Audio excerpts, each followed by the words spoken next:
And the two inspection cars are now in the middle of the road. The Colas Ballown course is closed, and they will be going out, the Milkree sponsored cars, just to check everything is locked down, shut down, ready for racing, and 3 races on the schedule for this afternoon as we detailed earlier. We'll start to give you the grid for the first of those, which is the senior 500cc.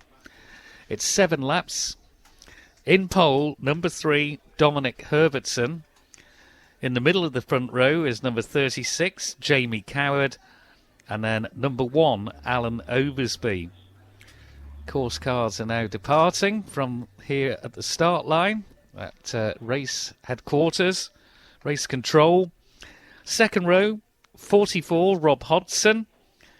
56, Adam McLean. And number 4, Mike Hose.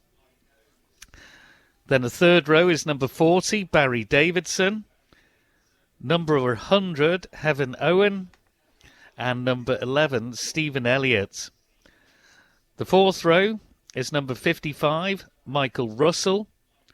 Number 35, John Lee Pemberton. And number 42, Alan Hornby. Fifth row, number 61, Leon Murphy.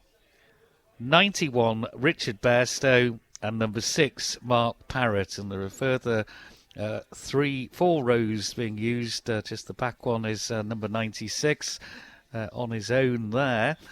Let's just have a look at the changes to the programme. And we are referring to...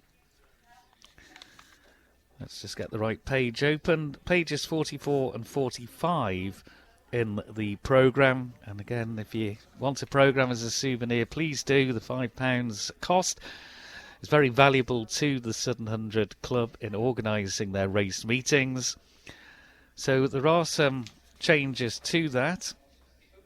The non-starters are number 10, 19, 41, 47, 54, 58, 74, 78, 80, 84, 85, 86, 92 and 110. Let's give you those quickly again if you didn't get them down in time. 10, 19, 41, 47, 54, 58, 74, 78, 80, 84, 85, 86, 92 and 110. So that is the scene set. Senior Classic, last time it was held, 3 years ago, 2019. The winner was Jamie Coward. Second was Dominic Herbertson. And Dean Stimpson was in third place. Notable this that the great Bob Heath won this race for 6 straight years from 1992 until 1999. Of the names we've mentioned, well, Jamie Coward has managed 2 other victories aside from 2019. He did it in 2016 and 2015. Alan Oversby won for the last time in this class back in 2014, but also he won in 2012, and then he had a hat-trick from 2008 to 2010. Before that, a hat-trick from Chris Palmer, 2005, 6 and 7.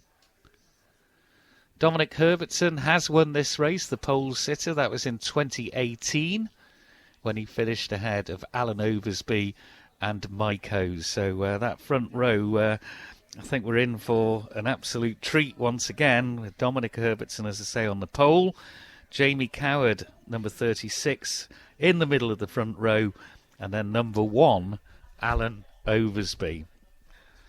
Conditions, well, still grey, but the main thing is it has, apart from the odd little skiff of rain where we've just had a few drops fall at one stage in the morning as the course inspection car, the first of them, goes past me, the second one just coming over the crest of School Hill as I look towards Castletown, and the car just pulling in because the inspection will include officers from race control. just checking that everything was in order. So I think we're in for an absolute treat, as if we haven't already been spoilt this morning with some fantastic racing. Definitely a few more people down to watch the afternoon racing, braving pretty chilly conditions, it has to be said. And if anything, the wind just a little bit stiffer than it was earlier on this morning. The flags on the grandstand on the other side of the road from me are just fluttering a little bit more in a more lively fashion than earlier in the day. Well, let's see if there are any movements of machines towards getting this race underway, and say a very good afternoon down at the clubhouse to Chris Kinley. Yes, good afternoon, Tim. Good afternoon to Rob as well. Number 16 and number 100, Jeffrey Bewillan, 16 and 100. Heffen Owen have both dropped into their position. Sure, Heffen very, very pleased with the win on the little 125 a bit earlier on, but something a little bit bigger this time on a course that a lovely machine, the Sealy G50 that he's on. 63 just rolls past us, Ian Thompson from Rich Hill on the Honda 4500. This, of course, is the Greystone LLC 500cc Senior Classic race. The yellow plates with the black numbers. The next race on the card is the Post Classic Superbikes. I'm looking forward to that one as well. So I've been looking forward to all the races through here. 91 Richard Bairstow goes through on the 500 pattern. Lovely machine. Alan Oversby's here, just rolling past us. Number 65 also. That's Loris Hunt, of course, winning the 250 race a little bit earlier on. Barry Davison also rolls past as well on his number 40 machine. 75. Neil Lloyd from Wednesbury. They are close enough. CB 504 on him. 61 is next Leon Murphy. 36 Jamie Coward. Number 6 Mark Parrott heads out, gives us a nod. Had a quick chat with Mark last night at the TT Grandstand. Quite happy with his work last night. 96 is next past us, Terrace Sansom. 24, 44 Rob Hodson. 56 Adam McLean on the 500 this time. 42 also a little bit quieter past Andy Hornby, the newcomer from Exeter. And then Dominic Herbertson, reminder of that lap record. We saw a lap record go in the previous race to Jamie Coward. The lap record for this one is 94.595 miles an hour. One more machine coming up. I think it's number 35. It looks like it for me. It is John Lee Pemberton. John Lee on the Manx Norton. Super bits of kit put together by Andy and the team. And as he rolls into his grid position, which is row number 9, or is it 8 or 7? He's been about row 7 or 6. He will be, John Lee, to be fair. He's got past all the spectators, taking their pictures and photographs that they like. Hope you all enjoyed your lunch. Well refreshed and well watered, as we say. We'll get down to the front of the grid and give you that in a second. Mark Parrott is on row number 5. John Lee, his teammate, just ahead of him on row 4. He's alongside 42. Andy Hornby, the newcomer. You just listen to that. Just move by the side of the recovery vehicle, and the noise is just gone. You get to the other side and it's back again. So Alan Oversby on the number 1 machine, the Ireland Honda. So remember, before the start of the last race, Dominic Herbertson and Jamie Coward both had a little look over to see where he was, but he is there this time. Rob Hodson is also in there too at 44. Adam McLean, not seen Adam come, I think he's maybe a little bit further back, isn't he? So we'll need to keep a little eye on that, I think. Where Adam McLean slots in. 8.5 look nice, these machines, all nice and clean. They're ready to roll. I think we're being told we are ready. They've been clunking them into gear. They're just missing a couple of people on grid spot number 5 and 6. Let's hopefully they're not. They're all looking down anxiously at the temperature gauge. And away we go with the afternoon's racing here at the Colas Ballown circuit. 3:36 and 1 head out.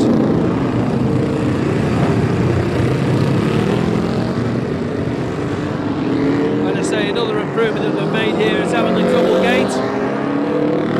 Mike Hose goes out as well. Look out for Mike in this one, and Adam McLean, number 56. Adam was just doing a bit of a practice start. Well, he did that right in the last race because he got an absolute fly, and it was all elbows and everything as he went past us on the opening lap. But the first race of your afternoon, race 8 in your programme, page number 44, the Greystone LLC 500cc Senior Classic Race. Let's go to Cross Four Ways and Rob. Yeah, thanks, Chris. Can just hear them in the distance as they make their way round on the first section of the course. Obviously going to be navigating their way through Ballabeg, then up to Ballawhetstone before shortly afterwards coming into view of that crest of the hill, which we can see so clearly as we have done all weekend here. Plenty of spectators back here at Cross Four Ways as well, which is always good to see them in good numbers out throughout the morning as well as this afternoon as well. And it'll be good to see number 1 Alan Oversby in there after he was a non-starter in the 350. Of course, that could have really thrown another cat amongst the proverbial pigeons during that race, but we'll be waiting to see what he can do maybe from that starting row. The noise is building once again, just looking into the distance, waiting to see that distinctive yellow vest of the travelling marshal leading the line. The green flags are out as we await the arrival of the 500cc's. We can hear them now, volume building again and again and again as they will shortly be making their way down towards us. And yep, I can just see the travelling marshal heading through Williams Corner here, just pulling a bit ahead, and through Maggie's Cottage as well. And there's number 36, Jamie Coward on the Craven Manx Norton first through, and number 1 Alan Oversby on the Island Honda there. The two pulled ahead. They've got Heaven Owen, Rob Hodson and Andy Hornby there as well. So numbers coming through. Here's 11, 61, 35, 91, 55, and then behind that number 6 Mark Parrott, number 16 there. That's Jeffrey Vermeulen, one of the newcomers on the Nourish Westlake, and number 65 through as well. Safely that's Loris Hunt on the 500 Suzuki. Another making their way through here. Number 4 Mike Hose is in amidst all of that. And there is number 3 Dominic Herbertson at the back of that little group at the back. Number 96. He's through as well, no problem at all. That's Terence Sansom on the 500 Honda for the Paul and Dawn Matravers as the travelling marshals at the back of the pack also make their way through there. So Dominic Herbertson just going a little bit further back in the order as the pack made its way through, as was number 4 Mike Hose as well. He wasn't too far ahead in the travelling gaggle of machines that made their way through as well. So yeah, Jamie Coward and Alan Oversby just giving themselves a little bit of space ahead of the rest of the pack to make sure that they get all that heat and all through all the systems as well. Make sure they're primed and ready from the start line, because this could be an entertaining one. Back to you, Tim. Yep, I think it is going to be highly entertaining once again here at the Colas Balaun course. Travelling marshal makes his way through, and the riders on their machines. It's something evocative about seeing those yellow plates with the black numbers on, reminding you of senior TTs of the past. Just looks so historic, that yellow plate. So I can see Dominic Herbertson is going to be making his way through from the back to take that pole position. We don't have number 2 Paul Cassidy. He's an additional non-starter, as is number 49 Anthony Ambler. And it does, let's see if we can see 56 Adam McLean. Not sure, yes, I think he is there. We'll double check as they go through, but the stewards are making their way back. Number 24 just there having a chat with some of the officials. Scott Wilson on the Drixton Honda, the Carnforth rider. Quite a long talk. I think he's needing to be rolled back. Yes, he's just come a little bit too far forward. He came to the 6th row. In fact, he should be the first bike on the 7th row. He was actually alongside number 61 Liam Murphy, so that would have been a bit too close for comfort. And the green flag at the black back of the field now has been waved, so they're engaged the gear. Sign flips round, watch the lights, and away we go. And that looked a good start by Dominic Herbertson. But let's go down to Chris Kinley. Yeah, I just heard somebody dip a clutch in there very, very quickly, and it is Dom Herbertson, 3 from 36 and 44 as they break, going into Ballacaghan and start a lap 1 of 7. Tim. Yeah, I've got 2 bikes that unfortunately haven't managed to get away off the grid. Andy Hornby is just having his bike wheeled into the grassy area where the Sudden 100 flagpole is. And there is another bike, can't quite yet identify what number that is, but it was towards the back of the grid. And that's just been wheeled in here as well. So problems for a couple of the riders in trying to get away during this race. And it is number 65, I'm told, it's Loris Hunt, number 65, who hasn't managed to get away. And that bike has also been wheeled now into view. And the riders are going to get across the road before the bikes come back to us, because they're not yet at Cross Four Ways, and the train from Port Erin heading its way now towards Castletown on its journey to Douglas, and the waves from the spectators and everybody else, and the passengers and the driver and conductor in the steam train as well. Well, let's head to Cross Four Ways. Bit of drama here at the start. Rob Pritchard. Absolutely, Tim. Well, here they come through Maggie's Cottage. It's Dominic Herbertson, number 3, leading from number 4, Mike Hose. And here's Alan Oversby, number 1 on the inside, and Jamie Coward, number 36. They make their way through then. 56 and 44, so that's Adam McLean and Rob Hodson, followed by number 11, Stephen Elliott. So it was Dominic Herbertson leading through from number 4, Mike Hose, and then Alan Oversby, number 1, with the overtake on Jamie Coward up into 3rd, Oversby, and 4th, Coward, as the rest make their way through. Here's number 96 leading the back of the pack here, and that is Terence Sansom on the 500 Honda. So an excellent start as it was for Dominic Herbertson. He's kept that lead through Cross Four Ways here. Lovely overtake from Oversby on Coward, going up into 3rd, Oversby. In behind, number 4, Mike Hose, who's got himself up into 2nd. An excellent start on the 2nd row from him as they all roared their way through Church Bends and over to Great Meadow, barrelling up that way. But a good start for Herbertson. He's kept that place, all of them through. Back to you, Tim. Thank you. And first bike appears over School Hill. Interview, it is number 3, Dominic Herbertson, then it's 4, Mike Hose. 36 and 1, very close formation for them, as are these two. 56 and 44, so it's Herbertson, then Hose, then Coward. Then it's Oversby, McLean, he was there. Rob Hodson, Stephen Elliott, Heaven Owen, Barry Davidson, Mark Parrott and Jeffrey Vermeulen, just the latest through in very close proximity to each other. Barry Davidson's in 9th and Scott Wilson is in 10th. The gap then between Dominic Herbertson and Mike Hose. 96 is touring past us there. Terence Sansom. He is a retirement. There's the travelling marshal, so everybody's through. Dominic Herbertson is 1.5 seconds ahead of number 4, Mike Hose. He, in turn, is 1.4 seconds ahead of number 36, Jamie Coward. There's nothing really between Coward and 4th place, number 1, Alan Oversby. Then there's about 4.5 seconds back to number 56, Adam McLean. 44, Rob Hodson in 6th. 7th is number 11, Stephen Elliott. 8th is number 100, Heaven Owen. As 55 goes past us as well. He is a retirement, the handout, and just touring on the left-hand side of the road as requested and briefed on.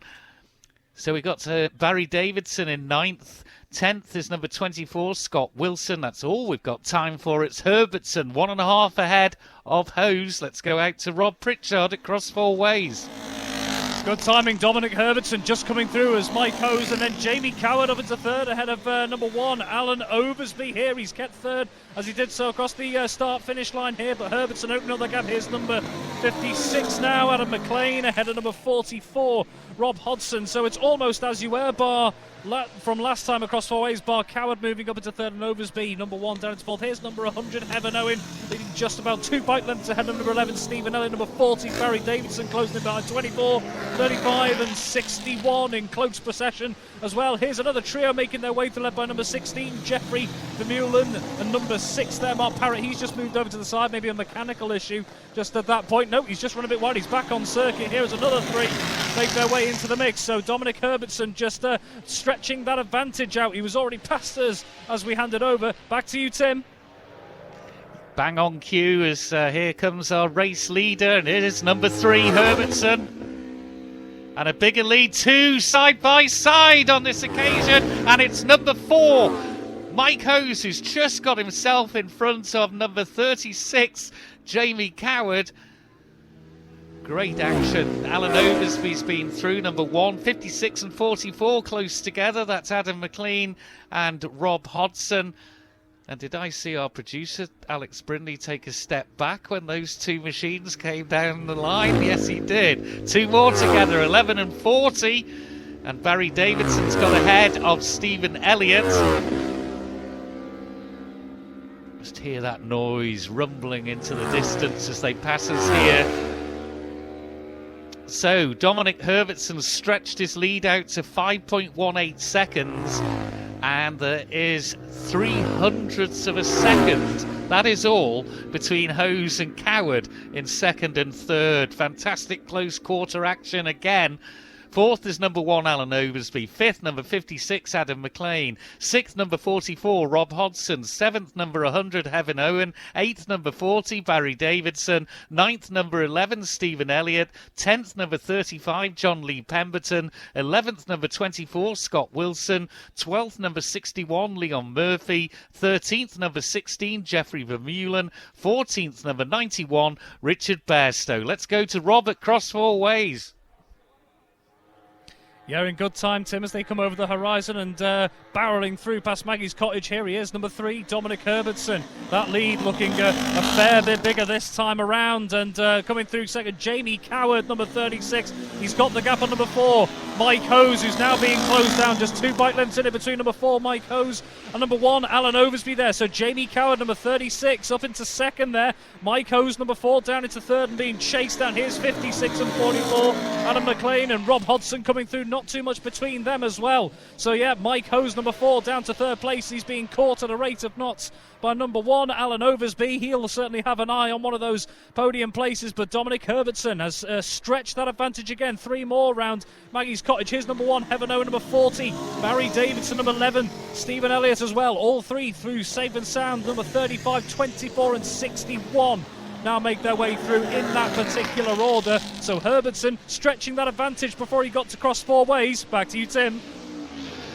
Yeah, we're just glimpsing up the road once again, and here he is. Beautifully, immaculately prepared Davies Motorsports machinery, and Jamie Coward's stolen a march on Mike Hose, but Alan Oversby's closing in on Mike Hose as well. 6.05 seconds, the advantage that Herbertson has over Coward. Then there's a 2-second gap to Mike Hose, and half a second between Hose in third, bike number 4, and number 1, Alan Oversby in fourth. Fifth is number 56, and we're just looking at that 96 miles an hour. That is a new lap record for Dominic Herbertson. He has smashed Alan Oversby's record from 2019, which was 94.595. 96.067 miles per hour. The second lap record we've seen at this meeting today. And Jamie Coward in second, also over the previous lap record. Tremendous stuff again at the Colas Balaun course. We got down to Hodson in sixth. Seventh is Heaven Owen, number 100. Eighth is number 40, Barry Davidson. Ninth is number 11, Stephen Elliott. 10th, number 35, John Lee Pemberton. 11th is number 24, Scott Wilson. 12th, number 61, Leon Murphy. 13th is number 91, Richard Bairstow. Great action again. Let's head to Cross 4 Ways. Rob Pritchard. Yeah, making their way around Maggie's Cottage, bang on cue. Here he is, number 3, Dominic Herbertson. Just a little bit of a wiggle there, but right on the limit here as he safely navigates his way around Corner Cottage. And a few seconds behind, number 36, Jamie Coward, who's opened up a gap. And here's Alan Oversby coming on the inside of Mike Hose. Alan Oversby, number 1, up into 3rd. And Mike Hose has just maybe overshot just a little bit, goes a little bit wide there, just off into the slip road and just brings it slowly round. So Mike Hose with a bit of an overshoot there. Here comes number 56, Adam McLean, from number 44, Rob Hodson. Hodson closing the gap there as well. So Dominic Herbertson still with that commanding advantage, and Jamie Coward, number 36, into 2nd. He's opened up a bit of a gap, and as Mike Hose and Alan Oversby came through, Oversby on the inside, he went through, and Mike Hose just maybe just a tiny little bit of an overshoot. He's just come to a gradual halt just in the slip road beyond us there. And here's number 100, Heaven Owen, number 40, Barry Davidson. Barry Davidson trying to close the gap again. Back to you, Tim. Yeah, it's happening everywhere, isn't it? And I think a look behind again from number 3. There he is through. Here's the man in 2nd. This will be Jamie Coward. And the gap has increased to 7.29. And there's Alan Oversby on his own now in 3rd, but he's some 5 seconds back of Jamie Coward in 2nd. So they're just getting stretched out a little bit now, the top 3. 2 bikes again emerge together. Trying to get in the slipstream is number 44 on number 56. So Adam McLean has got ahead, but Rob Hodson was fighting back there. 4th is 56 Adam McLean. 5th, number 44 Rob Hodson. That may well have changed that order by the time they get to Ballachagan Corner. So no Mike Hose here. He does seem to be with that overshoot out there at Cross Four Ways. There's number 100. And he's closely followed by number 40. So it's Heaven Owen in 6th. And it's Barry Davidson in 7th. 8th is Stephen Elliott. 9th is number 35, John Lee Pemberton. 10th is number 61, Leon Murphy. 11th is number 24, Scott Wilson. 12th is number 91, that's Richard Bairstow. As we can't even see the bridge, which is just as well. The smoke might have cleared by the time we come back. Let's go to Cross Four Ways and Rob.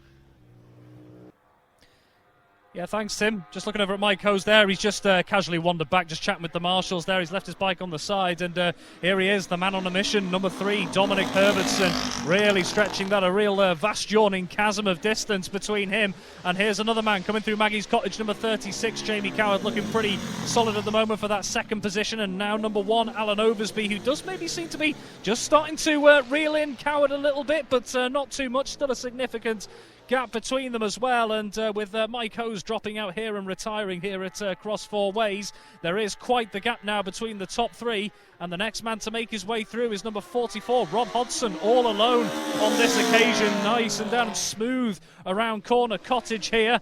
So yeah, there we go. The front 3 starting to pull ahead, and then Rob Hodson back in 4th as well, number 44 on that 500 Jeff Bates Honda. And they're all alone going up towards Church Bends and the Great Meadow. Not even another rider in sight at the moment. So it just gives you a clue as to how big the gap is. There are more emerging, but no time for that. Back to you, Tim. Here's our leader. Number 3, Dominic Herbertson. That lap record on lap 2, 96.067. There across the line is number 36, Jamie Coward.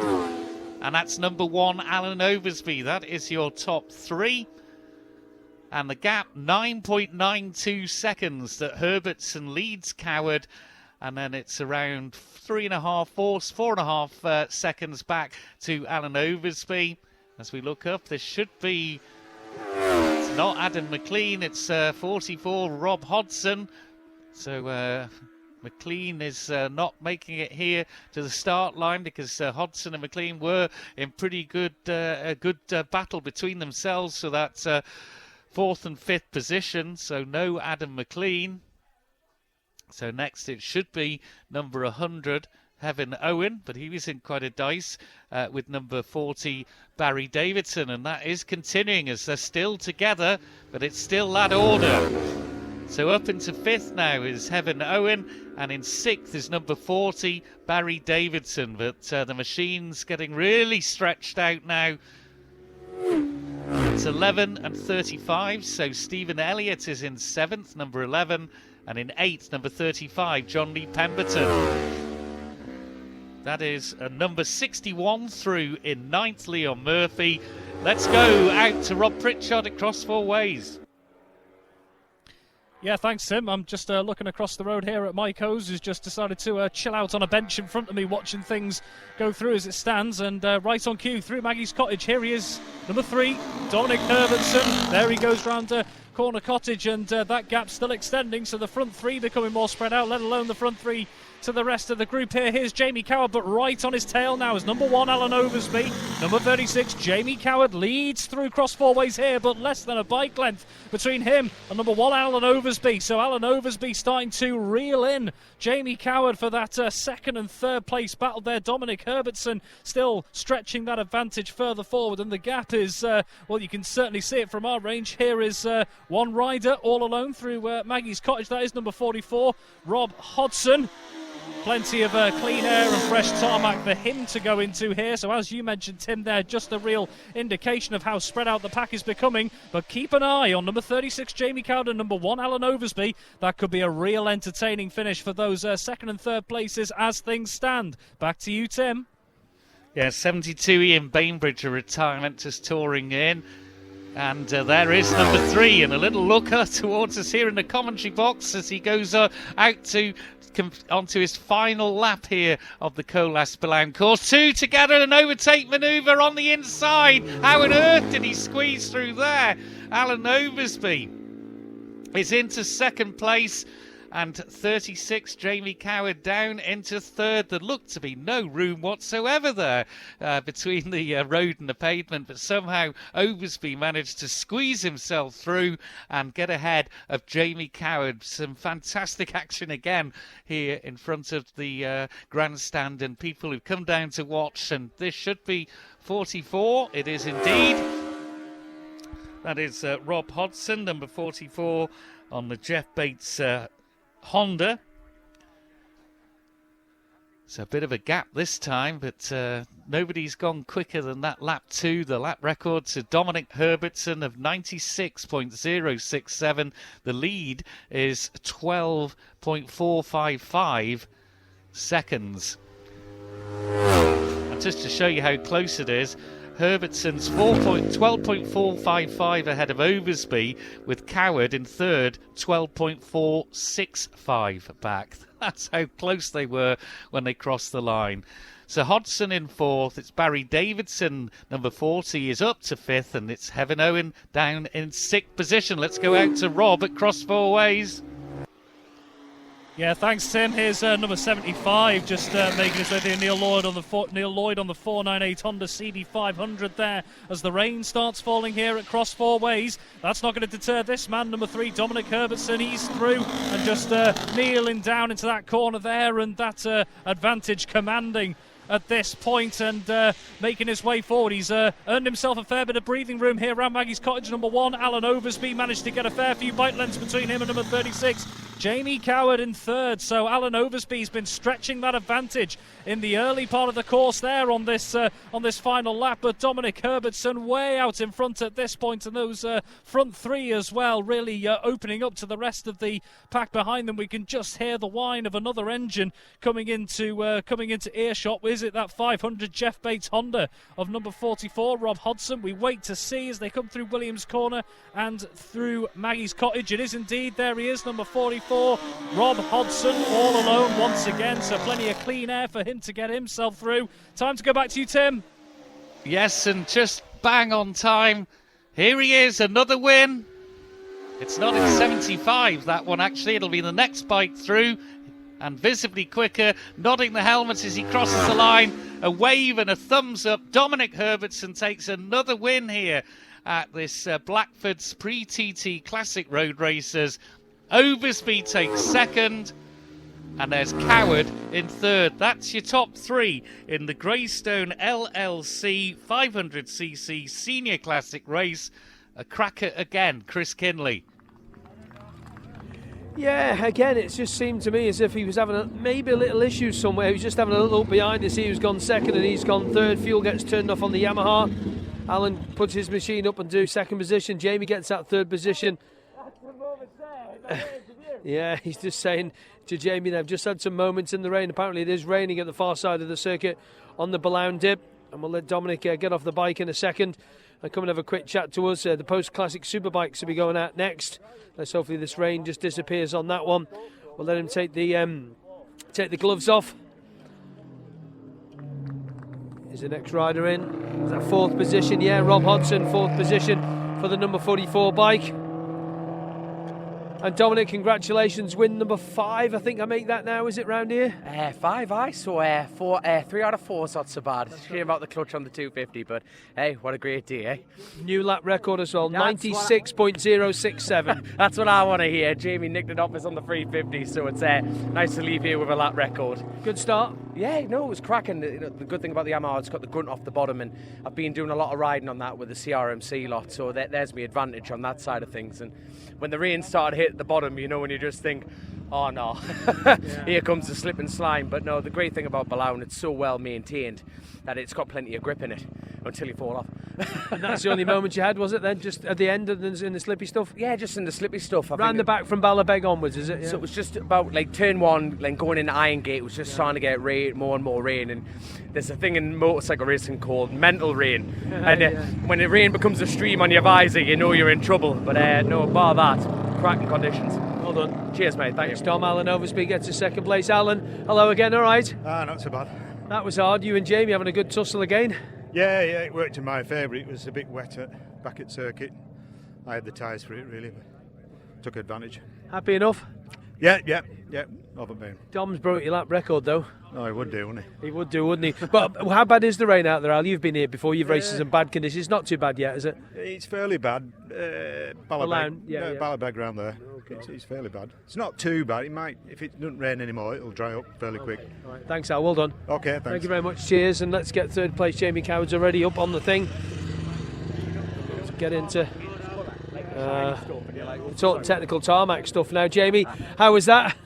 Pretty good, to be fair. First 4 or 5 laps we were out on the pace, to be fair. Well, I could see Dom weren't getting away, but then it just started raining, and we've running a bit of a different tyre, running a Continental tyre, and it's a bit of a harder carcass or whatever, and when it gets a bit damp and greasy, we're throwing some shapes, to be fair, so I had to just button it off, and then I had a bit of a gap obviously to Alan, and I just see him coming. I thought I can't push on because I'm going to end up crashing or something and be a disaster and different TT and stuff, you know. So, but yeah, I enjoyed myself. It was good fun, you know. I tried my best to get to Dom. We were there and thereabouts, but like I said, just the weather just got in the way this time. Well done, mate. Thank you. Cheers. Thank you, Jamie. Well done to you. So the first 3 in the 500s, the Greystone LLCs. Thank you very much to the guys from Greystone. Guy Wiltshire, thank you, Guy, for presenting the awards. Thank you to LLC once again. Alan Oversby gives Jamie a big shake of the hand. So, ladies and gentlemen, in third place, we've got number 36. And number 36 is Jamie Coward. Well done to Jamie. Second place for number 1, Alan Oversby. And your race winners, 5th win around the Ballown circuit, a new lap record for the Senior Classics, 96.067, Dominic Herbertson.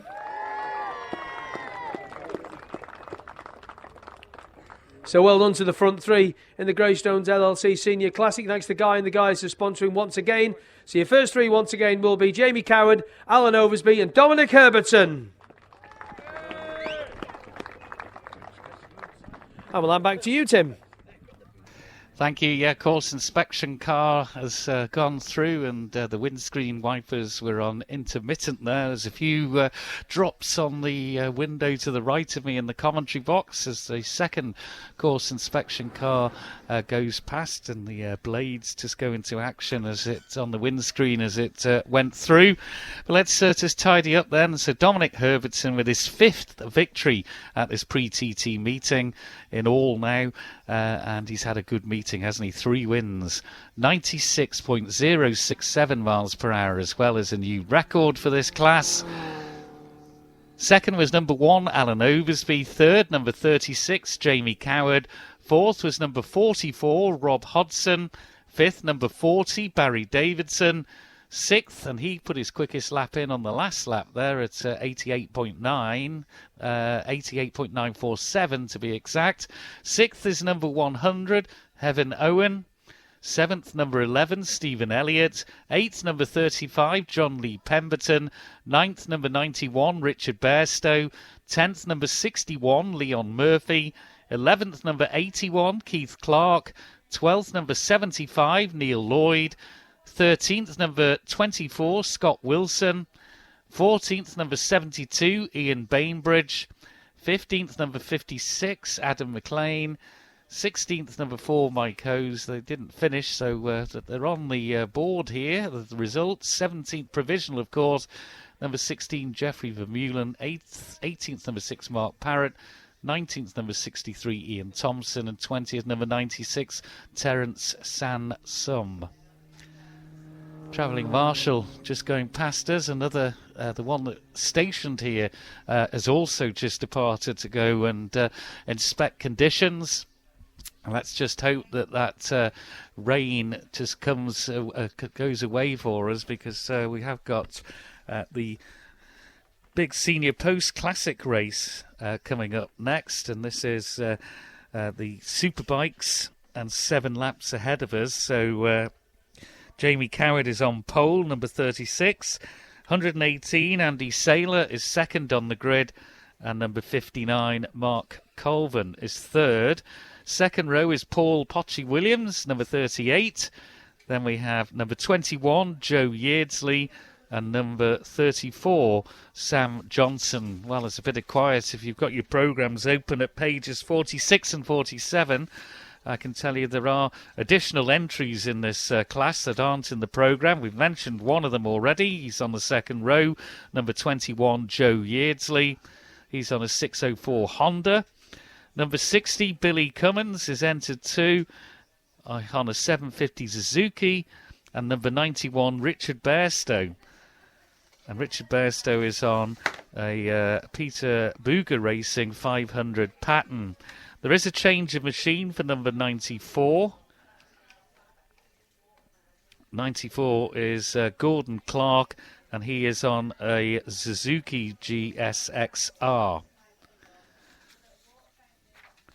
So the non-starters that we've been notified of are 14, 37, 73 and 89. So just repeat those starters. Race 9 over 7 laps, the 4 higher. Senior Post Classic race, number 14, number 37, number 73 and number 89.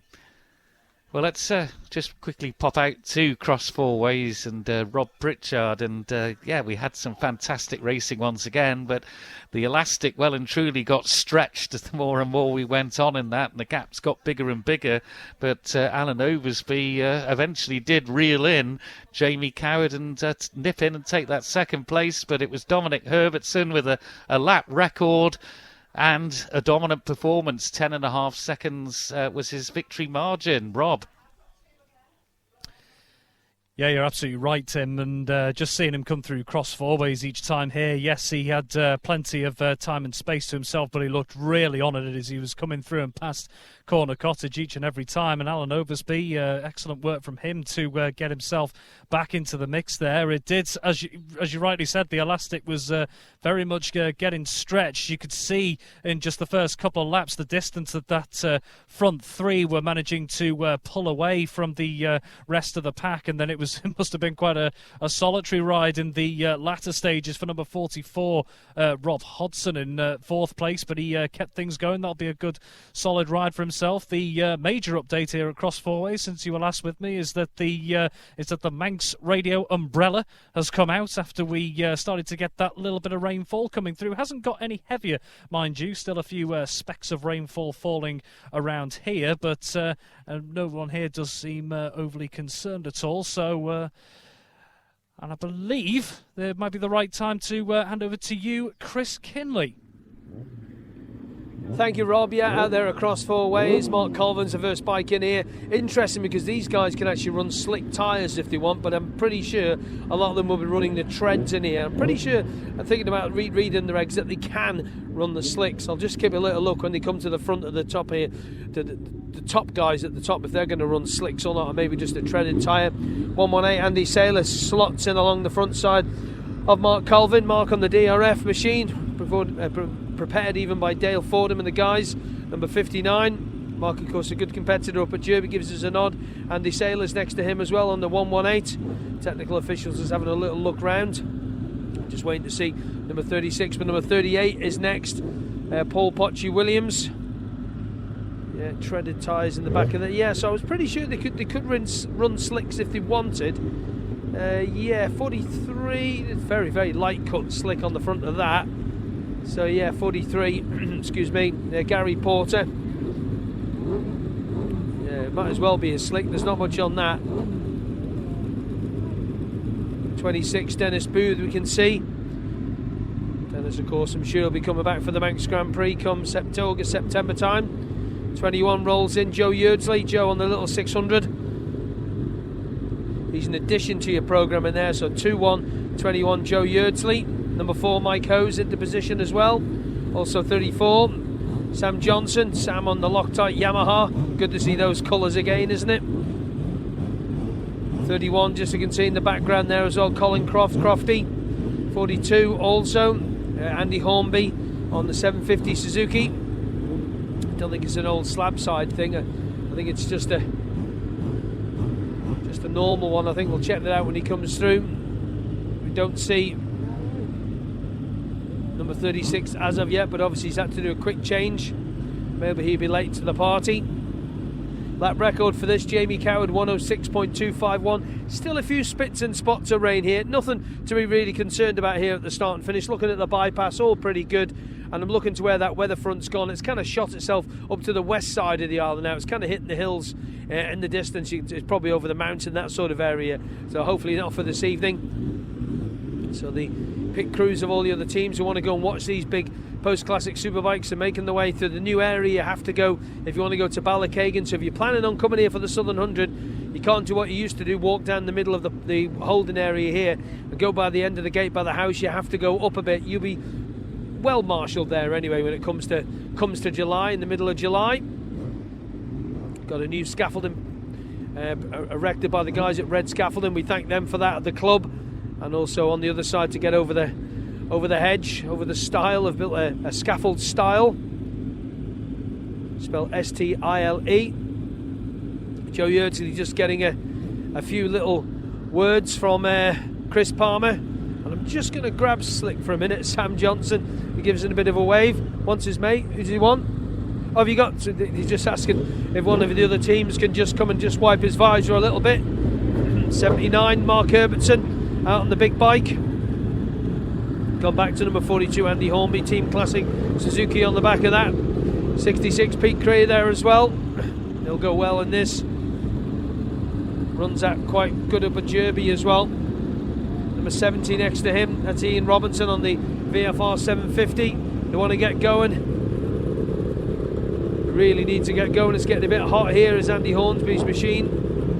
I think we're not going to be too far away now. For the gate being open, they're all saying temperatures are coming up. Another club will be listening, as they always do here at the Southern 100. A few spits and spots more of rain go. Let's get the gate open then. Oh, hang on, I think we're just hanging on a second more. We just don't want them to blow. We don't want if any of these overcook. I think they're just doing a board.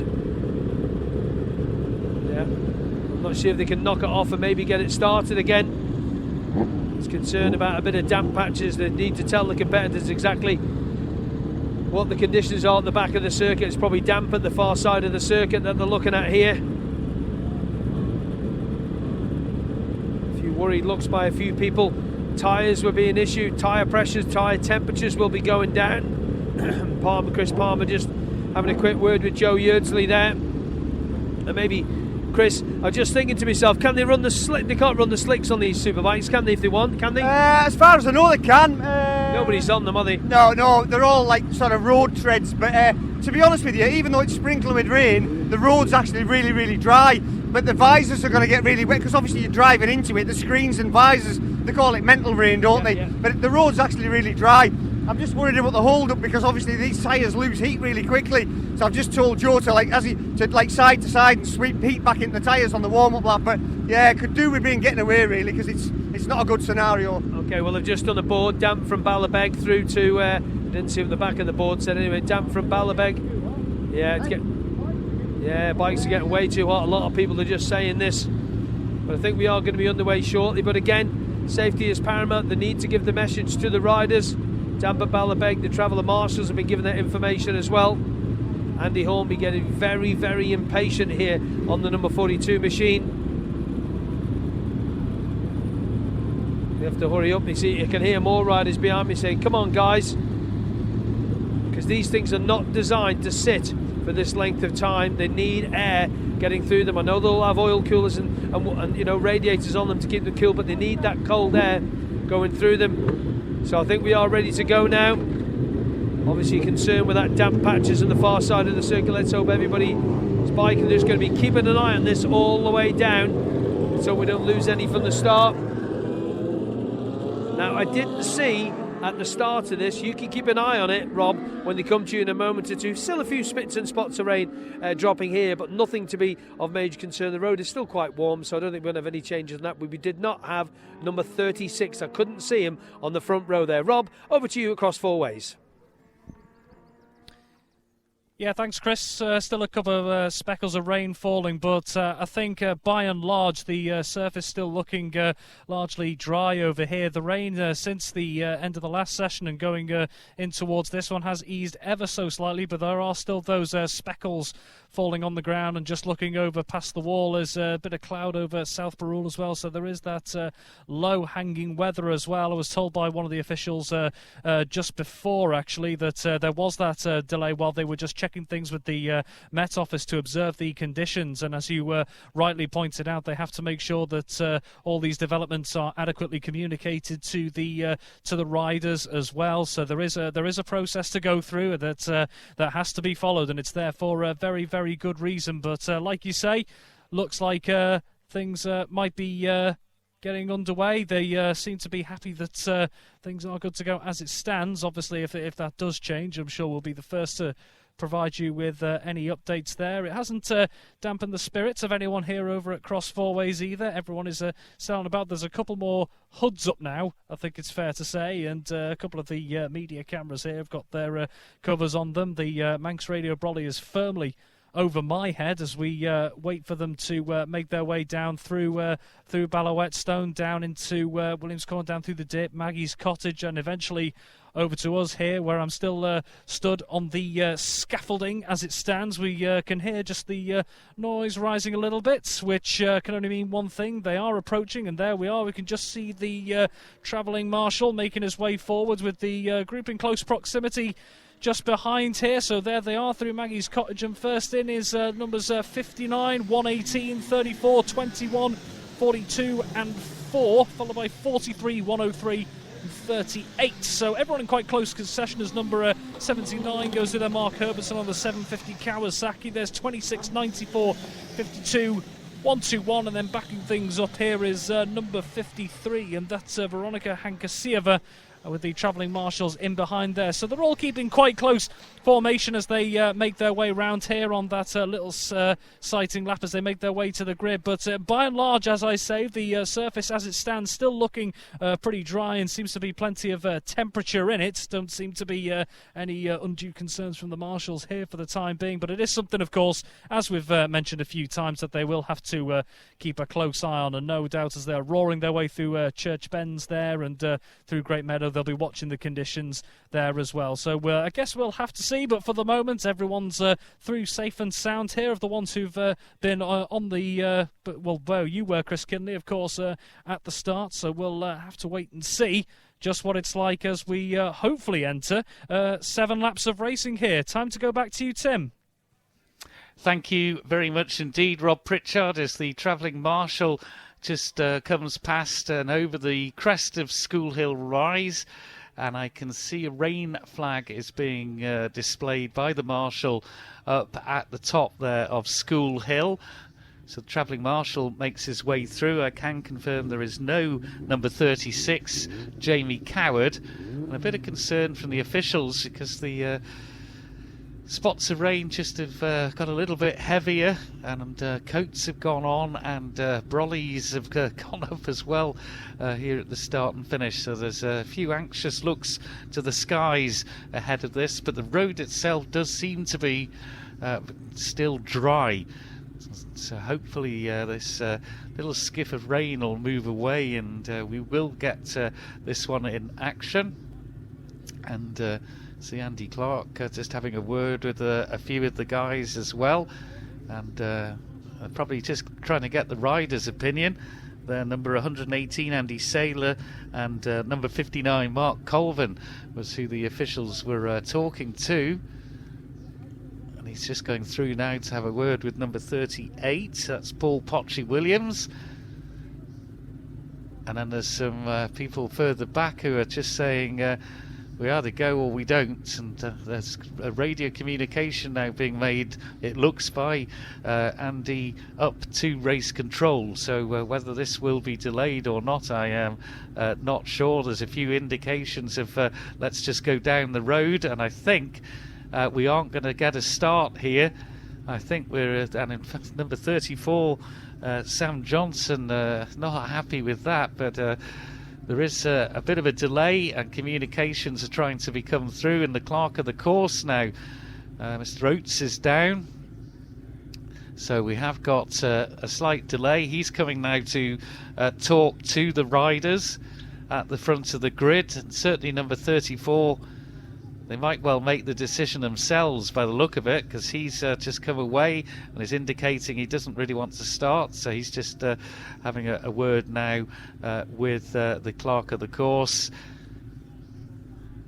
So there's no green flag, and in fact Deputy Clerk of the course Ruth Costain is now walking forward a little bit, and more communications, and that's it. The bikes are heading back your way, I think now, Chris Kinley. So whether you get a chance to have a word with any of them would be very interesting. But it looks like, yep, the race has been delayed at the very least because of the conditions, and Peter Oates, the clerk of the course, is just signalling now to the travelling marshals at the back and the course inspection car to make their way from the summit of School Hill and come back down, and he's going to have a quick word with the travelling marshals, probably to get them to go around and just do an assessment. But 34 is Sam Johnson still talking away there with number 42 Andy Hornbury. And now the clerk of the course is giving instructions to the two travelling marshals with the course car with the yellow flashing lights on the top of it behind them. So no doubt I think they will be going to have a look. So there was definitely some rider feedback at first to Andy Clark, first of all, just to say, look, we're not particularly happy with the conditions here, and you can understand that as well. We are talking about superbike machinery. Doesn't matter what age it is still a superbike with all that horsepower and grunt in it. And let's get reaction now from Chris Kinley. You don't often see that down here, Chris. I think half the problem is, Tim, they were sat so long in the holding area, no fault of the clubs or anything like that, and they just sat, and a few of the bikes, especially number 42 Andy Hornby, was getting way too hot. It was actually that hot, the thing, it was starting to melt the paint on the fair, and these things aren't designed, like I said, to sit. And again, it's not the club's fault, it's just the way it is. Things have to be right, and like Rob said, they were talking to the Met Office, and it's blown over now, this has, so it will dry. But the thing is, we haven't got much heat, really. That's the thing. We don't have much heat. So we'll see what happens. They'll probably try and maybe run the sidecar race. We will be a bit behind because of it, but yeah, lots of shaking the heads and stuff from the guys. Are we going to be... Okay, let's have maybe a grab word with Potchy if we can, and maybe have a word with Rob. Conditions out the back, Paul Williams, no good. Not the best, Chris, if I'm honest. It's a bit patchy, but Well, hopefully it'll blow over now and everything will be all right. But at the minute, it is wet in certain parts of the track, and dry tyres obviously no good. Well, this is the thing. People say, yeah, but they're on tyres, but basically it's like a slick anyway, isn't it? Yeah, no, I actually put my foot down just now on one of the corners, and it was really slippery because obviously it is soaking. So that's the best call at the minute, just to call it. But where's the rain start from? Where's the course start getting wet? That corner down there, the big long straight. The long straight to the first corner, soaking all the way through there. The other half of the track, mind, is dry. So it's just one of them, innit? Okay. All right, Pritchard, let you get going what you're doing. Cheers, Muckatunks. So Jason's just brought the wet tyre out from as well, so maybe they might go into that. Mark Colvin working hard on his machine, putting the tyre warmers back on, so that's quite important. So yeah, a little bit of a delay here while they decide exactly what they're going to do, but let's go back to the start line. Tim. Yeah, just quickly, Chris, we'll keep it with you for a little bit. You might get some more reaction. Just hearing from the officials that the areas of concern, and it was intimated too in that interview, is really from Iron Gate through to Ballabeg and along Duck Street. Apparently along there it is quite wet, to say the least, whereas where we are, the roads still, Chris, are effectively dry. They are. Just see the helicopter going overhead as well. Can see him coming to land or wherever he's going to go. Number 31, Colin Croft here as well. We've got Sam Johnson, who doesn't look too impressed. He was the one that was intonating to the clerk of the course about what happened, and Neil Champion I can see there as well. Also number 70's next to him, that's Ian Robertson. I shouldn't have done that. I'm going to talk to you now. Neil, not the best out the back for these basically on slick superbikes, eh? No, that's right. Although, to be honest, I'm a road rider and there was just a bit of damp, and half the grid was saying, come on, let's go. Well, I can understand the fast boys with being serious, but it's only one tiny little bit, and I guess they're hoping to dry out. The road will dry out because it's nowhere near damp enough even to put inters on.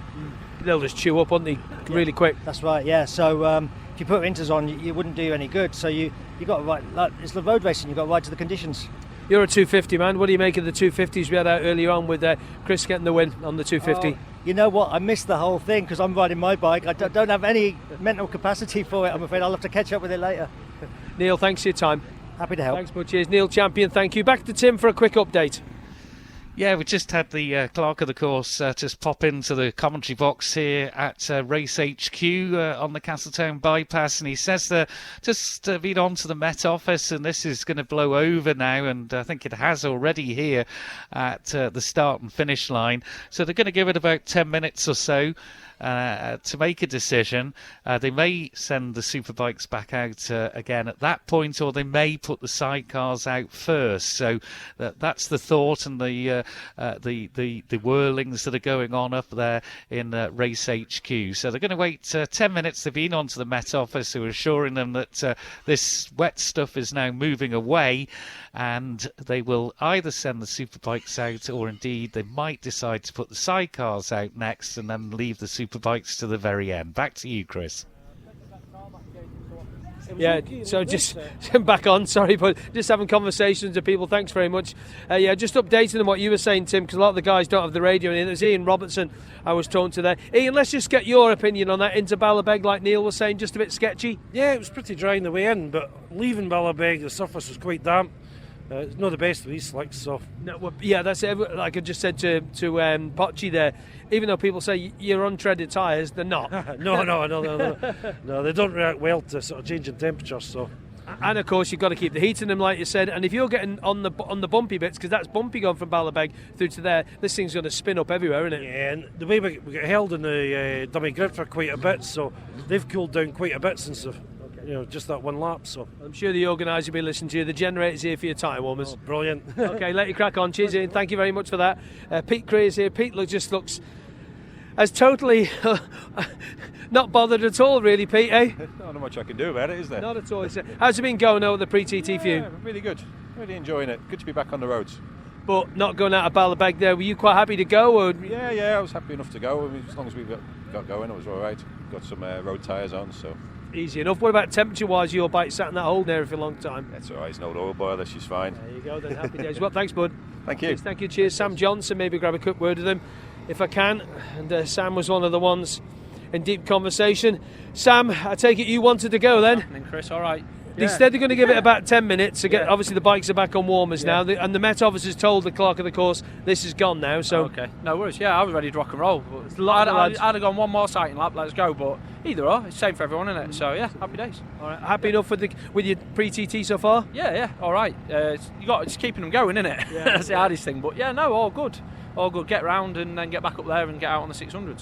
So this is a Loctite Yamaha, but is it a Loctite Yamaha or just a paint job? Tell us the history. We like this. So this is a guy called Rich Ellis who has kindly let me use it, and there's bits and pieces. Basically, it was the spares they had left, and they built out a bike from spares, basically. So there's some history, like it's got factory forks, and yeah, it's a good bit of kit. It's fast as well, to be fair. Yeah, it's good. Enjoying it. It was when he said you can use it, I was like, well, he's got YZF. I asked him to use that, and he said, oh, you can use the OW1. I was like, box ticked. I'll have a go on that. Yeah. No, so mega. Yeah, it's a privilege to ride it. Really. You obviously ride the modern stuff as well. Yeah. Just equate this to that. This compared to what, like a modern 600 or 1000. 600. It's not a million miles off for the age of this. This bike's older than me, so so it's impressive how good it is actually.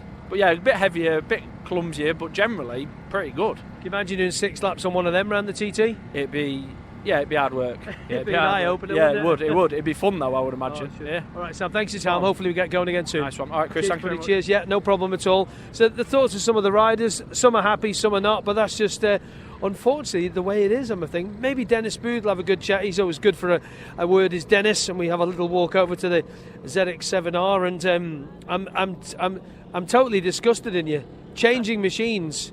Hey, Dennis Booth, lovely to see you. Good to see you, Chris. How are you, buddy? I'm all right, yeah, good. Talk us through your pre-TT, how's it been? Well, there's been through on circumstances we building our own bike, and basically nobody's fault, but with the delays and stuff, it wasn't ready. So Tony Leach stepped in, a big thank you to him, stepped in at the last minute, and really it was just days before we go. I didn't know whether it was going to be here or not, so it's down to him that we're standing here.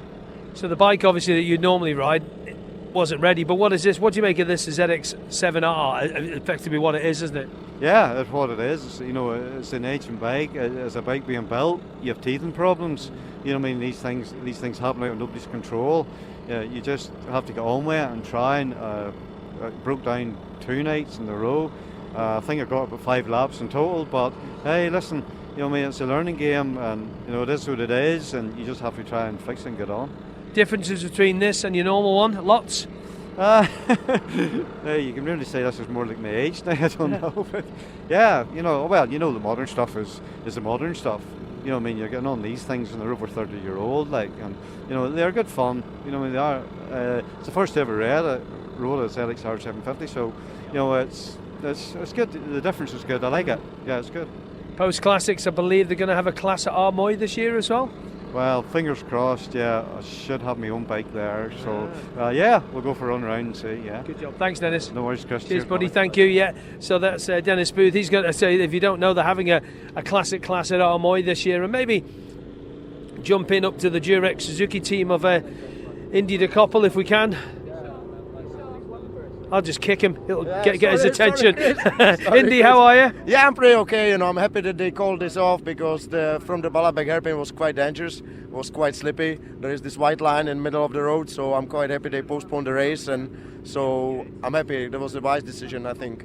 Well, the weatherman says that the weather's now has blown over, so we should be okay to go soon again. Yeah, I believe so. We need good weather, at least dry or change tires or something. So I'm happy that these organizers know what they're doing. So apparently, it was a really good decision, Chris. And how's Veronica getting on as she's videoing us at the moment? Hello, everybody. Hello. Yeah, she's happy. She's enjoying herself and enjoying this bike, and I'm happy that Mike prepared these bikes for us, because there was a brilliant job what he did, over the actually COVID days, we call this bike COVID bike because he built the bike over the COVID during the COVID. So it's pretty nice, and we appreciate it. And this is for us a little bit of a test drive because we want to go do the classic TT with them, so we take it as a practice, very good. So I'm happy enjoying myself, of course. Good, thank you very much. Veronica, Indy, thanks very much, and see you later, guys. Cheers, all the best. Cheers, guys. Back to you, Tim. Quick update. Yeah, I can tell you that they're going to reduce this race to 6 laps, and they will be leaving that holding area very shortly indeed. Just while we've got a moment, just want to thank all the volunteers that work here around the course, and Trish and the catering crew, and it would be very remiss not to mention the lifelong supporter and the sad passing of Ailsa Kelly, who lived in the bungalow just opposite us here and did an awful lot of catering, particularly when the work parties are out. So there'd be mugs of teas, homemade cakes and sandwiches, and once the action was underway, she also made a homemade specialities and invited the staff into her house and really royally looked after them. Those are the type of volunteers that keep this club running, and I think it's an opportune moment just to thank all the volunteers that contribute to the 3 race meetings that take place down at the Colas Balaun course. Back to you, Chris. Thank you, Tim. Yeah, you were just saying going to be 6 laps to take it? 6 laps, yes, and they will be messaging down to the holding area very shortly, the dummy grid area, to release the bikes. We will be going very shortly. Stood next to the lovely Team Heron Suzuki of John Cliff. John, talk us through the bike. This is stunning bit of kit, the old XR6. Is it XR69? No, Harris F1. Oh, well, even yes, the Harris frame. Beautiful, isn't it? Certainly is, yeah. Chuffed to bits with it, yeah. Is it yours or? It is mine, yes, yeah. Originally a Winfield bike built for Jeremy Williams. Oh, when he rode in the Classic in Australia? Yep, okay. Phillip Island Classic, yes. So I managed to get it off a guy 2 years ago and just enjoying it. I bet you for the last 2 years you've been sat in the garage staring at it. Yes, certainly have, yeah. haven't we all, eh? But tell us that history with the bike. I mean, it's a beautiful, and then colours are so iconic, aren't they? Yeah, absolutely mint, yeah. I always from being 10-year-old at Oliver's Mount, yeah. I wanted one. So well, let's hope we have that back at the end of this year, eh? There's hope there is, isn't Hoping it? So, yeah, we'll race there again, I'm sure. There is going to be a post-classic class at Armoy this year. Did you know that? We're off to Armoy, but we're just taking the Nortons. Oh, okay, but not the Classic, no. No, too fast for over there, I think. Can you imagine it? You can imagine it one of those big modern superbikes over them jumps at the back. I know, crazy, man, they're crazy. But you're enjoying your PTT? Yep, mint, absolutely mint, yeah. And do you know what? You know when you're a child and you have a toy and you sit there and you're looking at it and it's a creation that's yours, you've got that look about you. Yeah, certainly have, yeah. Yeah, chuffed to bits with it. I bet he cleans it every night before you go to bed, doesn't you? Yeah, exactly, yeah. Thanks, John. Before I put it in bed. Exactly, and put a blanket over it as well. John, thanks for your time. Yeah, it does look really good. Team Heron Suzuki on the side, as Adelaide on there. And that's really nice, number 121, John Cliff. So that's the scene down here. I think the guys are just coming in to tell them it is going to be a 6-lap race, which we know. Yeah, thanks, guys. And we'll be underfoot. I'm just having a little look at them. There's a bit of grass on the floor, and I'm just scooping my feet through it, and it's not bad. You can't really feel anything, and these are waterproof shoes. So we're just waiting. You can probably hear all the generators going off in the background too, because they've all got tyre warmers on these guys. I think Dennis Booth wins the tyre warmer award because these have got it's kind of like cow prints all over them, to be fair. And those tyre warmers that don't just go over the tyre, they fill the whole of the tyre and the disc on the front and the back as well, just to keep that heat in, because you're not just heating up the centre of the tyre, you're heating the whole carcass of the tyre, you're heating up the wheel rim as well, and you want heat in that front disc as well, because when you're barrelling down to Ballachagan about 165, 170 mile an hour, you want to be able to stop. So Dennis has got the grooviest tyre warmers on. So that sets the scene down here, Tim. I'm not sure if there's any cars or any movement as of yet. Maybe pop out to Cross Four Ways, Rob, if you're there, Rob. Any update on what it's like over there? It's pretty good here now. Looking over towards where Port St Mary, that sort of area, heading towards Scarlet, it looks pretty high. The cloud looks pretty high. Yeah, thanks, Chris. The first update I can bring is that the Manx Radio umbrella has now been lowered in the last couple of minutes because the rain does seem to have abated in the last couple of moments. The officials down here at Cross Four Ways have been keeping me very well informed as well of what's been going on, so a big thanks to them, as always, for keeping us very much up to date. The clouds do seem to have lifted a bit, just looking over my right shoulder really up towards South Barrule. When that shower started to bring its way down, you could see the cloud just hanging over that summit over there. It does seem to have lifted a little bit, and again, let's not count any chickens here, but I see the tiniest 2 pockets of blue sky in the distance. And I suppose when it comes to Manx weather, I know that doesn't really mean all too much at any time of the year. But certainly, yeah, things have improved here. The rainfall, as it stands, has abated for now. But as we know, that can just change in a matter of seconds. But the brolly has been lowered. I'm not fearing for the condition of my notes or my equipment down here at the moment.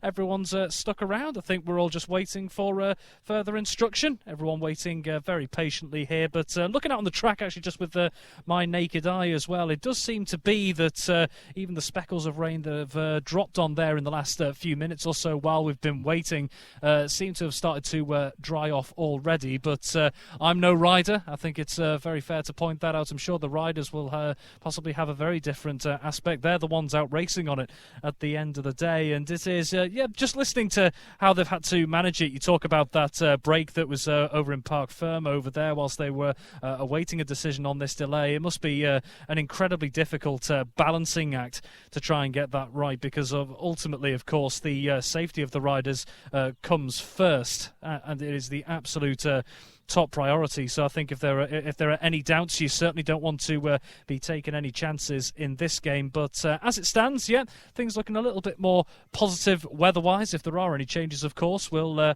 let you know. But things improving at the moment. Back to you.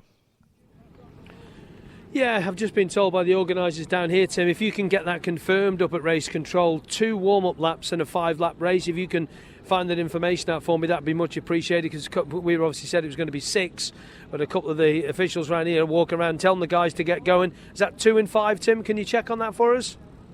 We are checking on that, Chris. There certainly has been talk of that.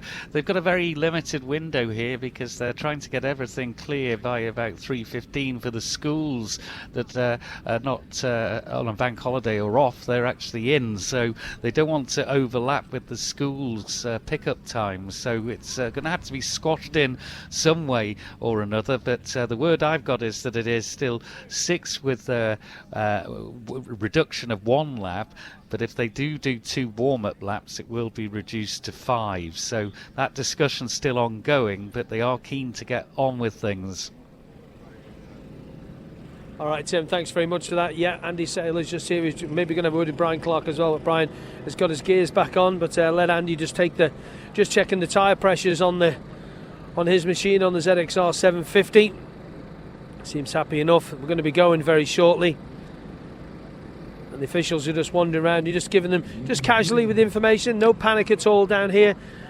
Maybe Andy just grab a quick word if we can. I know he's busy. He's doing his own machine. And number 52 there as well. Brian Clark's on his 750 Suzuki. He's just cleaning his front screen. So it's all teamwork down here, which is what it is in the motorcycle community. Dennis Booth gets himself ready. You can just see various riders just putting their helmets on again, getting ready to go. I'm just looking over. Yeah, it looks all right, to be fair. I think we can safely say that has gone, this weather now. They did say when I watched the BBC forecast this morning that we would get some showers this afternoon. I thought we'd get a few more than what we have done, hence why I've still got the Manx Radio purpley coat on with the fleece inside it, and my bobble hat has not come off all day. I can tell you, the only time it come off today was when Adam McLean wanted to clean his visor and his screen on his motorcycle. So yeah, that's the only time my bobble hat has come off today. And when I had lunch as well. When I managed to get some lunch a bit earlier on. 121, we just spoke to him, John Cliff, on the Whitby Tyre and Exhaust Centre Limited Harris F1 Suzuki. He's the first man going out, and just looking at his tyres, yeah, he's on the same. No changes there with him. What did he say? He's run with what you brung. That was it. It's quite difficult to say that, actually. Run with what you brung. So Brian Clark just get his tyre warmer off as well. I don't think anybody has changed to the wets. I know a few of the teams did bring some wets down here, but I'm pretty sure a lot of them didn't bother. They just kept them there just in case. 53 Veronica Hanko Sylvia. Watch your back, guys, if you're coming in here. There she goes out on the 53 Durex Suzuki machine. Number 4, Mike Hose. Mike Hose is on his way as well. Number 72, we spoke to him just before. It's Ian Herbertson on the 750 Honda, 66 Pete Creer, 26 Dennis Booth, all heading out. Again, no tyre changes for these guys. Have kept with what they're going to run. 31 Crofty. Colin Croft on the GSXR 750 from Lancaster. He's just about to go next. Everybody just about ready now. 59 Mark Colvin, but again still number 36 Jamie Coward not bothering to go out in this one. And don't forget, we still do, mind your backs guys, mind your backs, we still do have a sidecar race to go yet, the second sidecar race of your weekend here at Ballown. 38 Paul Williams, 31 Colin Croft, 118 Andy Saylor, 42 Andy Hornby, hopefully not held so long in the holding area this time. We've got a couple more coming through now. 52 is next, which is Selfdale. 52, 94 and 34. Sam Johnson, the last one through. Good to hear that story from Sam about that 750 Yamaha, that it's that it's got all the gear on it. I like it when the bikes have all the gear on it. 750 YZF. Oh, I think he's just stopped it actually. Hopefully it's going to bump up. Yeah, Sam manages to get it going again. So good bit of bumping there, Sam. Last one through should be 43. It is. 43 Gary Porter. No wheel change, Jace? No wheel change yet. All good. It's dry all the way around. There you go. That's good. Never speaks any sense, no matter what time of day it is. Find out in a minute when they go around for their couple of warm-up laps. So please bear that in mind. We are having 2 warm-up laps. Thank you very much. Very kind. Thank you. Just getting ourselves round. So Rob, let's head over to you at Cross Four Ways and we'll get into position for the start. Yep. Thanks very much, Chris. Yeah, it'd be good to finally for them, just to get the heat back into the systems there and just get some cool air running over them. Like you said before, there was that delay. They were sat on the start line, and despite all the technology that some of these machines have, they do need that cool air running through the systems just to compensate for what the inner technology can't. So, yeah, getting those 2 warm-up laps out the way will no doubt help to get the systems back into shape for this slightly altered Senior Post Classic race, the Superbike race, ready for those red plates. The bikes are on the circuit, as I understand. And, just waiting to hear them making their way round. So they'll probably be just another few moments away as they start to progress, obviously, through Ballachagan, then through Irongate up towards the hairpin at Ballabeg, then round Ballawhetstone, as they then start moving their way towards us through those sweeping bends, through the likes of Williams Corner. We've obviously got the bomb hole down this way, and also then up to Maggie's Cottage, and then eventually round the hedgerow on the far side to me, where a couple of intrepid viewers are still just on the other side of. As we await, we can hear the noise as they're just pottering their way round, just trying to get a bit of, get those machines in good order, get themselves another good run out. But the rain seeming to hold away as it stands at the moment. That cloud, still just lifting ever so slightly over my right shoulder, looking up over towards South Barrule again. Like I mentioned before, when that shower did decide to drop before the session started, you couldn't even see the summit of South Barrule there, so I've been using that as a bit of a barometer throughout this morning and this afternoon as to just how much rainfall, if any, we could be expecting. But good to see them back underway. It'll be interesting to see how much that possible slippy patch over at the Ballabeg hairpin is possibly dried up as well. There's the volume rising again, so we'll be hoping to see them over the crest in the distance, led by the travelling marshal, hopefully, on this occasion. Can hear them just picking up a little bit of pace. There we go. We can see the travelling marshal coming through now, ran through Williams Corner and past Maggie's Cottage here as the groups approach here, led by number 118, Andy Saylor. There's 34, 21, 59. There's Mike Hose, number 4 in there, 42, 43, 103, 26, 53, holding quite a close formation, the group, as they make their way through, slowly just working things out. And they're just backing up the group. There's number 121 John Cliff on the 1098 Harris Suzuki as well there. Here's number 38 as well, Paul Potchy Williams on that Kawasaki ZXR, as well as the final travelling marshals make their way through, as well as they start to make their way up to Church Bends round there, up towards Great Meadow as well. It'll be interesting to see how the surface is around that part of the course as well. Probably very, very similar to many other parts that we've seen so far. But the track, again, still looking in good nick in front of us. I think it's fair to say. doesn't seem to have any, there's certainly no standing water or anything around the stretch here, so nothing to worry about in that regard as far as I can see at the very least, but it is those minute things for these riders. Time to go back to you, Tim. Yes, I can confirm it is a 6-lap race. There's only this one formation lap because the setup for the start is already in place. The paddle boards are going up to show where the rows are for the riders to form the grid. And the travelling marshal making his way on the left-hand side of the road, and he will now go through and will park his bike up. And here come the competitors. So, no 36 once again. Jamie Coward not going out last time.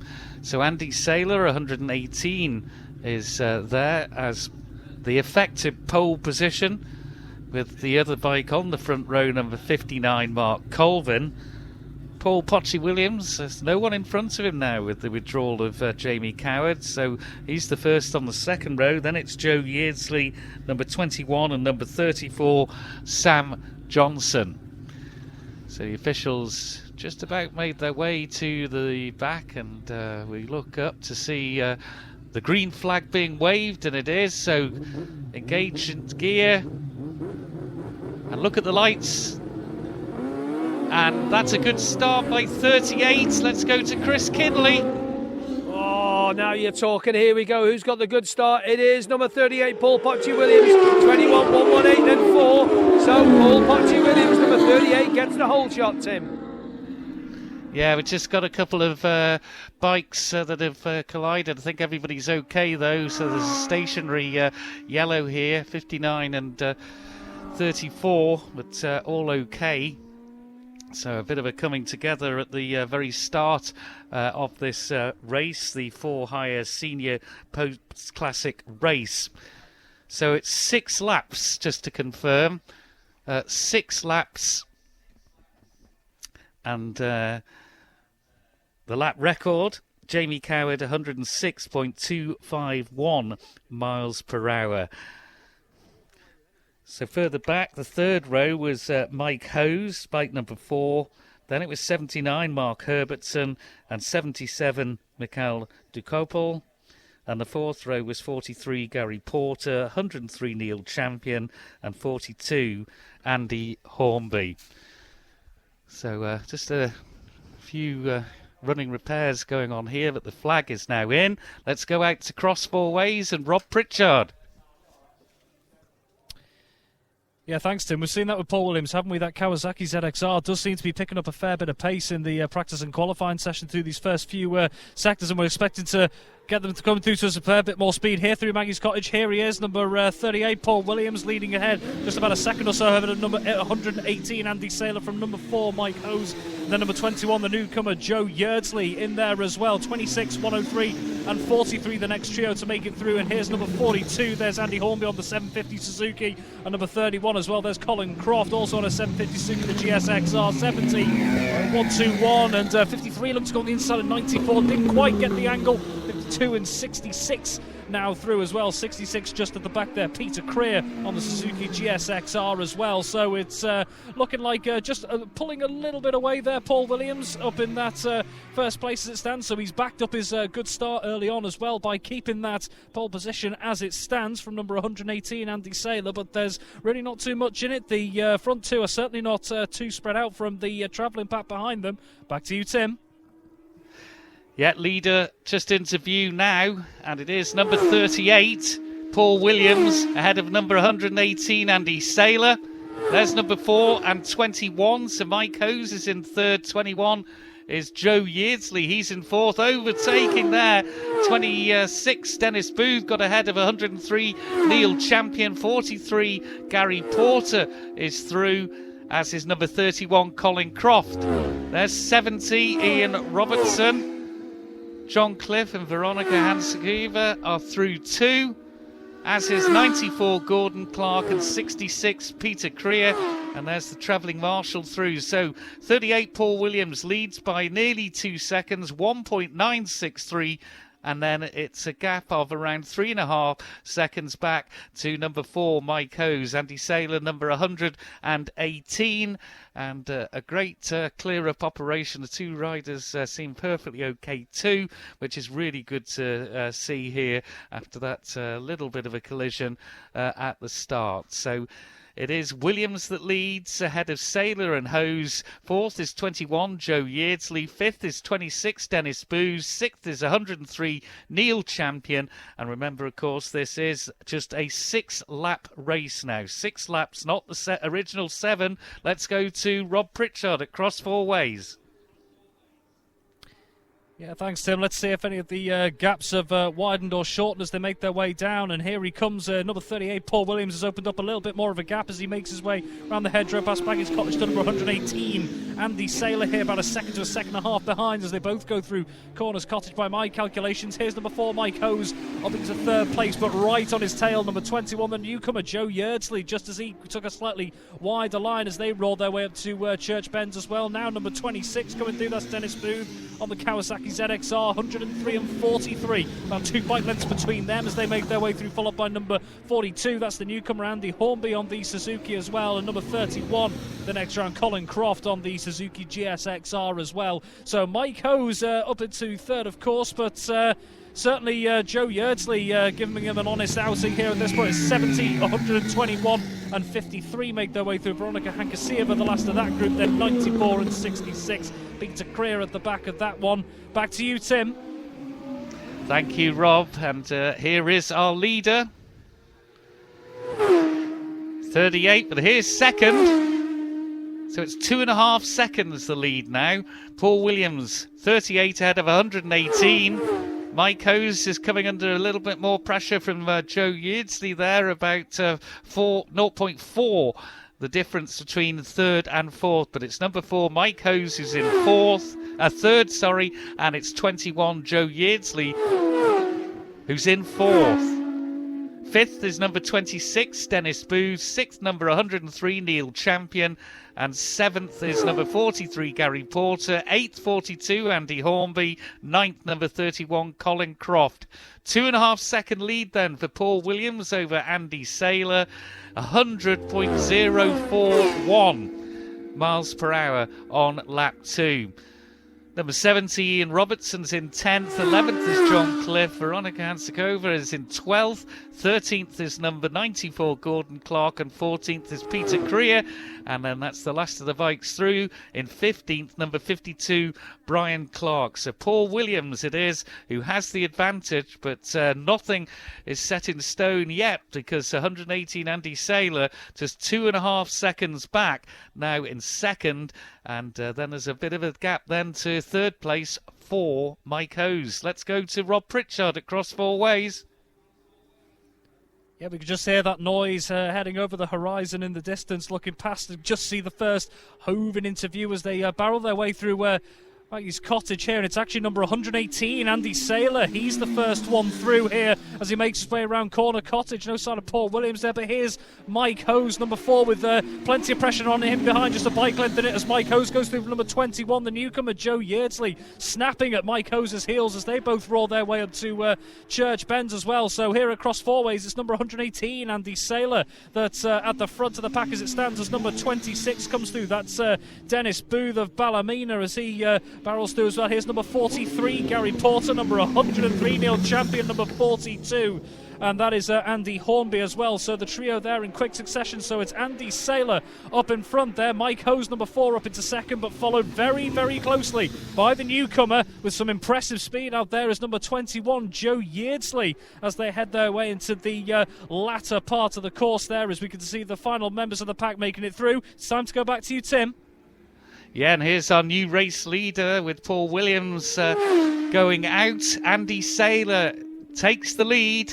And here the next 2, 4 and 21. So Mike Hose is 6.3 seconds down on our new race leader, number 118, Andy Saylor.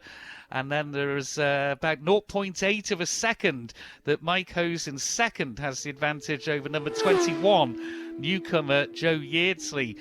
4th, just through there, was 26, Dennis Booth. And in 5th, it's Gary Porter. 6th is 103, Neil Champion. And in 7th is number 42, Andy Hornby. Here's the man in 8th. That is 31, Colin Croft. So quickest is 99.677, the lap for Andy Saylor. But of course, Paul Williams did over the 100 at the very start on the second lap before he has gone from the race. 70, Ian Robertson is in 9th. 10th is Veronica Hansikova. And 11th, 121, that is John Cliff. And then in 12th, it's number 66, Peter Creer. There's 94, safely through. That is Gordon Clark, another of our newcomers here. But it's Saylor who leads by 6 seconds. Let's go to Robert, cross 4 ways. Yeah, thanks, Tim. That's a sizable advantage now as he barrels into view down the sweeping bends through Maggie's Cottage. Here he is, number 118. Andy Saylor, the race leader, pulling out quite the gap here. Here's before Mike Hosen through the inside line, number 21, Joe Yeardsley. And he's managed to shut the door through Corner Cottage. Fantastic move from the newcomer, Joe Yeardsley, up into second as they made their way through. We'll see what happens through Church Bends and beyond, but a wonderful, wonderful manoeuvre by number 21 there. Joe Yeardsley up into second ahead of number 4, Mike Hosey, timed that to absolute perfection. Here comes number 26 now. That's Dennis Booth on the 750 Kawasaki ZXR as well. And now through as well, through Maggie's Cottage, 3 more. Number 43, Gary Porter, 103, Neil Champion, followed very closely by number 42, Andy Hornby. Maybe just had a little look up the inside at Corner Cottage there, but no opening as it was. So Neil Champion keeps his place ahead of number 42, Andy Hornby. Outright in front, number 118, Andy Saylor, but Joe Yeardsley through crossboys at least up to second. Back to you, Tim. Yeah, looks like there's a real dice as they come across the bridge for that second, but here's the leader. 118, Andy Saylor, and it's 21 ahead of 4 now, but there is just 0.4 of a second between the two of them. And the lead of Andy Saylor's just come down a tad too. 3.9 seconds, the advantage that the leader, Andy Saylor, has over in second place now here at the start-finish line. Number 21, Joe Yeardsley. Here's the man in 4th. That's the sound of number 26, Dennis Booth, going through. But he's more, 22 seconds behind Mike Hose. 3 together. 43 and 103 register on the screen. Gary Porter is 43. He's in 5th. 6th is number 103, Neil Champion. But Andy Saylor's advantage, 3.948 seconds ahead of Joe Yeardsley. And very closely behind Yeardsley is Mike Hose. Colin Croft, number 31, just through. Going down the Castletown bypass down towards Ballakegan. Next interview. 53, that's Veronica Hansikova. Safely through and up into 8th position. 70 and 121 are in 9th and 10th. That's Robertson and Cliff. But let's go to Robert, cross 4 ways. Yeah, thanks, Tim. There we go. There's the first on the horizon, 118. Andy Saylor through Maggie's Cottage, and it's close again between the back two. Here we go, and it's Mike Hose leading Andy Saylor through. Mike Hose, Joe Yeardsley on the inside again on Mike Hose. He dropped back into 3rd, looking back through Williams' corner, but Yeardsley with another fantastic manoeuvre gets the inside line. A Corner Cottage to go back up into 2nd, so it's Andy Saylor, 118, leading through cross 4 ways here, but Mike Hose and Joe Yeardsley closing the gap. Mike Hose clearly had the straight line speed to get down here, but Yeardsley with another fantastic manoeuvre on the inside to get himself back into 2nd as they get their way towards Church Bends there. Coming through again, number 26. Here's Dennis Booth lagging a little bit behind those front 3, but it could be a bit of a grandstand finish between those front 3 if the gaps keep on closing. Here come the next trio. It's led by number 43, Gary Porter, 103, Neil Champion going on the inside as number 42. Andy Hornby makes his move successfully on the inside, gets past 103, Neil Champion. So 42, Andy Hornby on the 750 Suzuki goes up a place. Back up to you, Tim. 3 bikes sighted on the bridge almost together, and here they are, 3 bikes together. 118, Andy Saylor from number 4 now in 2nd, Mike Hose, and 21, Joe Yeardsley. There is 0.278 seconds between the 3 of them. Absolutely fantastic. Looked up the bridge, we got the sight on the railway line. and I'm hearing that Mike Hose has got in front as they've gone past Chris Kinley further down the road. So a new race leader. Wasn't the leader here, it was Andy Saylor, but we're hearing that Mike Hose has got in front further down the Castletown bypass. That was 26. Dennis Booth through in 4th, but we looked up to the railway bridge and it was bike as quickly as that. And here's another 3 having a great battle as well. One of them I don't think is registering here on the screen, maybe a transponder issue, but 43 Gary Porter's involved there and 103 Neil Champion. So 100.701, a new fastest lap of the race by number 4 Mike Hose, and also nudging over the 100 was Joe Yeardsley, the newcomer here. As 31 goes through, Yeardsley 100.372 miles per hour on this penultimate lap. They are on the last lap, and we're going to use that phrase as a grandstand finale. A thriller is going to be here. Andy Saylor, Mike Hose and Joe Yeardsley. Who's it going to be at Cross Four Ways? Rob Pritchard with the answers. And through Maggie's Cottage, there's 3 of them. Mike Hose up at the front here, number 4 ahead, number 118. Andy Saylor and number 21, Joe Yeardsley. That's the order, but there's only about 3 bike lengths between them. They're almost neck and neck through there as they roar up to Church Bends. There's absolutely nothing to choose between those front 3, but it was number 4, Mike Hose, leading through Corner Cottage here, followed by number 118, Andy Saylor, and the newcomer, number 21, Joe Yeardsley. Excellent ride from him so far, and that front 3 have really pulled out themselves a gap going towards the finish line. This really could be an absolutely fantastic ending to proceedings in this race. We've had to wait a little bit longer for it, of course. Next to Maggie's Cottage around the hedge here is number 26, Dennis Booth, down in 4th position. He gets around no issues whatsoever. He'll roar his way further forward, no challenge on him, but we'll have to keep an eye out for those final 3 making their way around the latter stages. Really don't want to call it. I'm not a betting man on this. It's back to you, Tim. 3 helmets sighted on the bridge, but one is just maybe a move there. It's Mike Hose ahead of 21, Joe Yeardsley and Andy Saylor, 118 in 3rd. Mike Hose with his 20th victory here at the pre-TT meeting. Fantastic achievement, his 2nd of the week. What a race that was, but Hose won it by half a second in the end. A second back in 3rd was Andy Saylor. Let's go down to Chris Kinley. Excellent stuff. And the last lap for Mike Hose, 101.443 for Mike Hose. Done really well there to get that win. 20 wins, as you quite rightly say, here around the Cole Aspeloun circuit. Takes the lid off, hands the lid over. Mike Hose, a clash you've never won before. No, I didn't expect to either. How do you think of that? Excellent, absolutely brilliant. Good call, making us wait. And the roads were dry, so it's good, very good. Have you ever been round here at 101.443 before? No. That's your fastest lap round here as well then? Yeah, brilliant, absolutely excellent. The team all got put it together and made the right choice of the tyres and everything, absolutely faultless. Joe Yeardsley, number 21, the young Manx lad, and Andy Saylor give you a good run, didn't he? Didn't he? But he just needs to pass the bike, that's all. Well, he's only on a little 600. I know it's a more modern 600 than this, but you had the legs down here, didn't you? Yes, definitely. Yeah. I had the legs on him everywhere. It was just he had the manoeuvrability and was diving underneath me, over me and everything.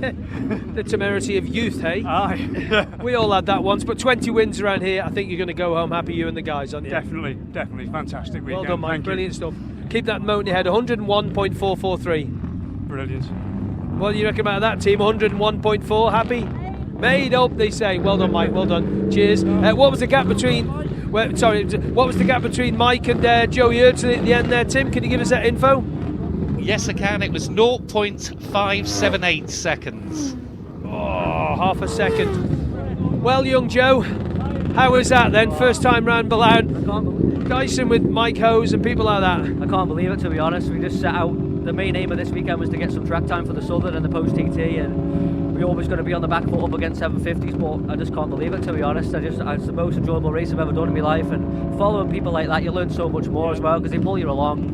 In the practice sessions I was on my own and I was trying to find my way, but no, it was brilliant. I really enjoyed it. Where did he teach you stuff at? More the back section, really. You know, people say it's an easy course to learn, but it's easy to learn, but it's hard to go fast. So you've got to be pinpoint, you know. And No, it was just amazing. I just couldn't believe it. I just didn't expect it, you know. We got a good start, but they were gaining about 15, 24 every lap down the start straight. But it made me try a bit harder on the brakes, and no, I'm really looking forward to the post-TT in a few weeks' time. Good man. Well done, Joe. Thank you very much. Well done, buddy. Cheers. Thank you. And Andy Sale is here as well.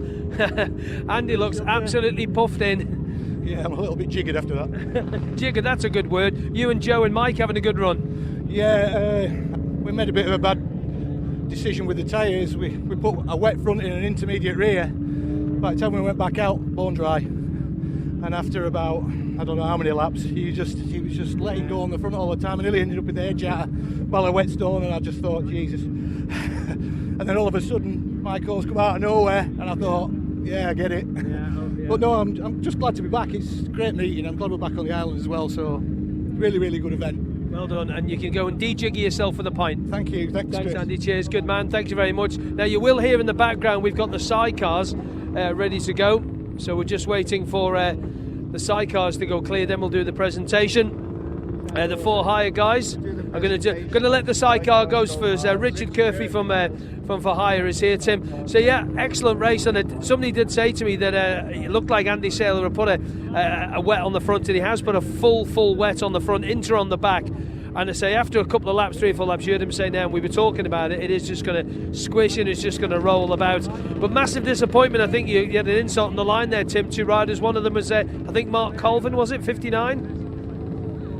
Yeah, just we've got quite a collection of bikes now here at the start-finish, because we had the 2, one of them's been taken away, but one of the senior bikes is here, number 42. Glad to say, though, they've just been getting a bit of dirt and grass out of the leathers, but everybody is fine. It was bike number 34, I can tell you, so 34 was indeed Sam Johnson, and the other bike I can see here is 59. So 59 is Mark Colvin, as you quite rightly say, but they're perfectly okay, but just had a little bit of a coming together just past the commentary point, and just as when normally the flag marshals are gathered in, but they're perfectly okay. I'm glad to report to you, Chris. Yeah, just waiting for the sidecars to go, Tim. Then we'll get on with the podium presentation, because it is very, very noisy down there. A lot of people have stayed around. You can, as soon as I've done that, I'll hand back straight to you, so you'll be able to give the sidecar grid positions and where they finish in the first race, etc., and also Rob as well. But we're just hanging on here in a minute, and a reasonable sort of size crowd here. The temperatures, I think, lifted just a little bit. I've still got the woolly hat on. That's the hat report done for the next 10 minutes or so. But that was a good race, and 101.443 and 20 wins for Mike Hose here around the Cole Aspelin circuit. The quickest he's ever gone round here as well. Great end to his pre-TT. And I actually thought he'd been here for the Southern 100 at some point as well. I don't know why I had that in my head, but all these meetings kind of just equate into one. I believe the car is now here, down at the bottom of the return road, so the sidecars will be heading off very, very shortly. I can't see at the moment because the big, what's it called, grandstand is just in the way. So we'll just wait for the sidecars to go clear. I know a few of them had a few technical problems the other day. It was a win for Rob Bellis, wasn't it? Rob Bellis and Trevor Johnson. No, I beg your pardon, Rob Bellis and Glenn Dawson, who took the race win. Tony Thurkel in there as well, and Danny Quirk. So they were the top 3 the last time around. Just hear that same outfit again. I think that's the outfit number 66. You can just hear that thud, thud, thud, thud, thud in the background. You're just picking that up, hopefully on the microphone. But I think Last Traveller Marshall has just come into position now, so we will be on the way very shortly with the pony presentation for the guys of For Hire here ready to go, the Senior Post Classics. And don't forget the Southern 100, 11th to the 14th of July, and before that we've got the Post TT races, Saturday the 11th of June. Hopefully you're sticking around for that. The Southern 100 all starts on that Monday evening, and of course all those races, and culminating in the Thursday and the prize presentation. I'm not sure they're going to have it down the square. They're going to have it in between the George, not the George, the Duck and the Viking or not. I'm not sure where it's going to be. We'll find that out from George and the guys and Rachel. It'd be nice to have it back in the traditional place where it is, as always used to be from the early days of 1955, down in Castletown Square. Those famous pictures of the first winners being hoisted onto people's shoulders. You can still see used to be Collister's shop, didn't it? Collister's sweet shop on the corner there of Arbery Street and Maloo Street, and then to the right hand side but what was Barclays Bank. And obviously the town hall, the old town hall, was where the gym and the coffee shop is now. So that's all changed over these 60 odd years since they've started this event. So I'm just going to wait one more second. I think the last TMs are here now. Got a little bit of noise. Good to see so many hardy spectators have stayed around. I was talking to a fella before, he said there was only about 10 people on the... There we go, the sidecars are on the way now.